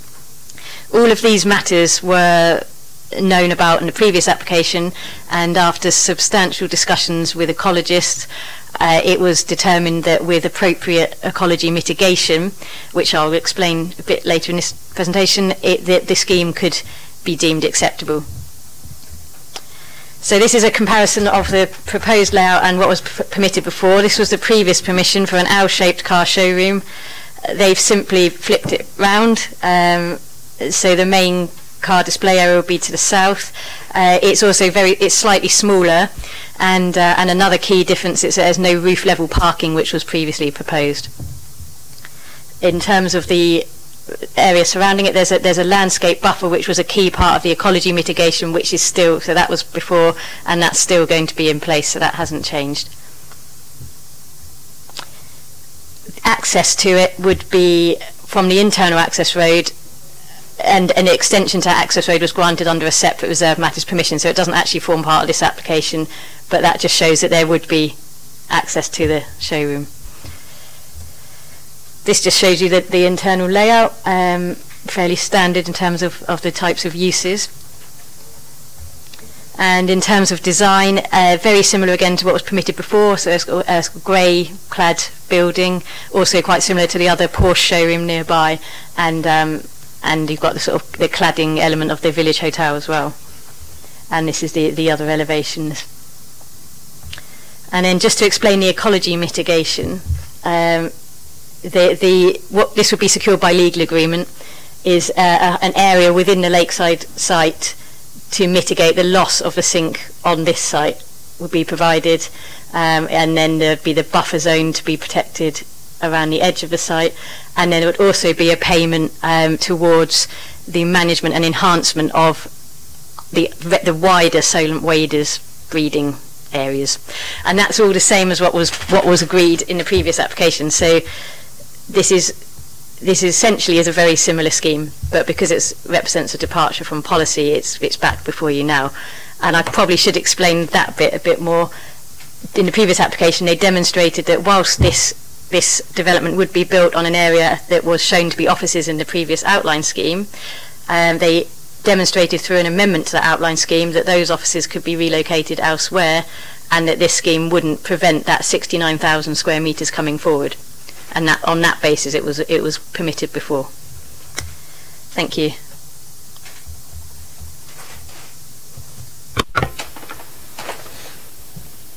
Members, we have this before us for a new layout. The policy we accepted some 13 months ago that this was acceptable.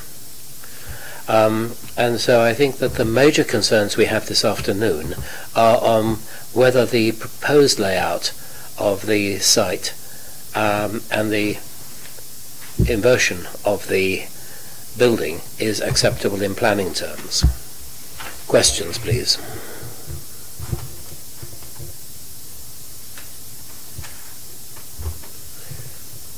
No questions? Comments, please. Councillor Stubbs, Councillor Jonas. Well, you can almost see that everyone expects this to pass because construction work started here some little while ago, and it's kind of makes us all look a bit silly, really. I mean, look, there's nothing wrong with this application. It's really it has no impact on neighbouring sites, and it's a lesser amount of development than before. I mean, I understand why it's here for technicality reasons, but it really, morally, it doesn't need to be. I would have been quite happy for this to have been an officer decision, given how we've got to here and the previous consent. So it's creating some jobs on site. It's economic growth. We should very much welcome that. I move the report. Sir Jonas, Yeah, much the same as what Councillor Stubbs said. Just to reiterate, there will be over 120 jobs created on this site, which is good for the local economy. And if anybody didn't know, for their information, they're probably the largest supplier of electric and hybrid vehicles in the country, which is a good thing for us to have that option. Thank you. Councillor Pitt. I think Councillor Stubbs is a councillor in need of a seconder. I'm happy to second. Right. Okay. If Councillor Jonas wasn't, he didn't specifically say he was. I don't mind who does, as long as we do it. Councillors, okay, proposed by Councillor Cobb, seconded by Councillor Pitt. Any other? Okay, I put that to the vote. Those in favour, please share. That's unanimous. Thank you. Members, do you want to have a further short break before we move into consideration of plan? 5 minutes? Okay. To allow people to come across and deal with that. How much do you want to say? I think it very much depends how many questions you want.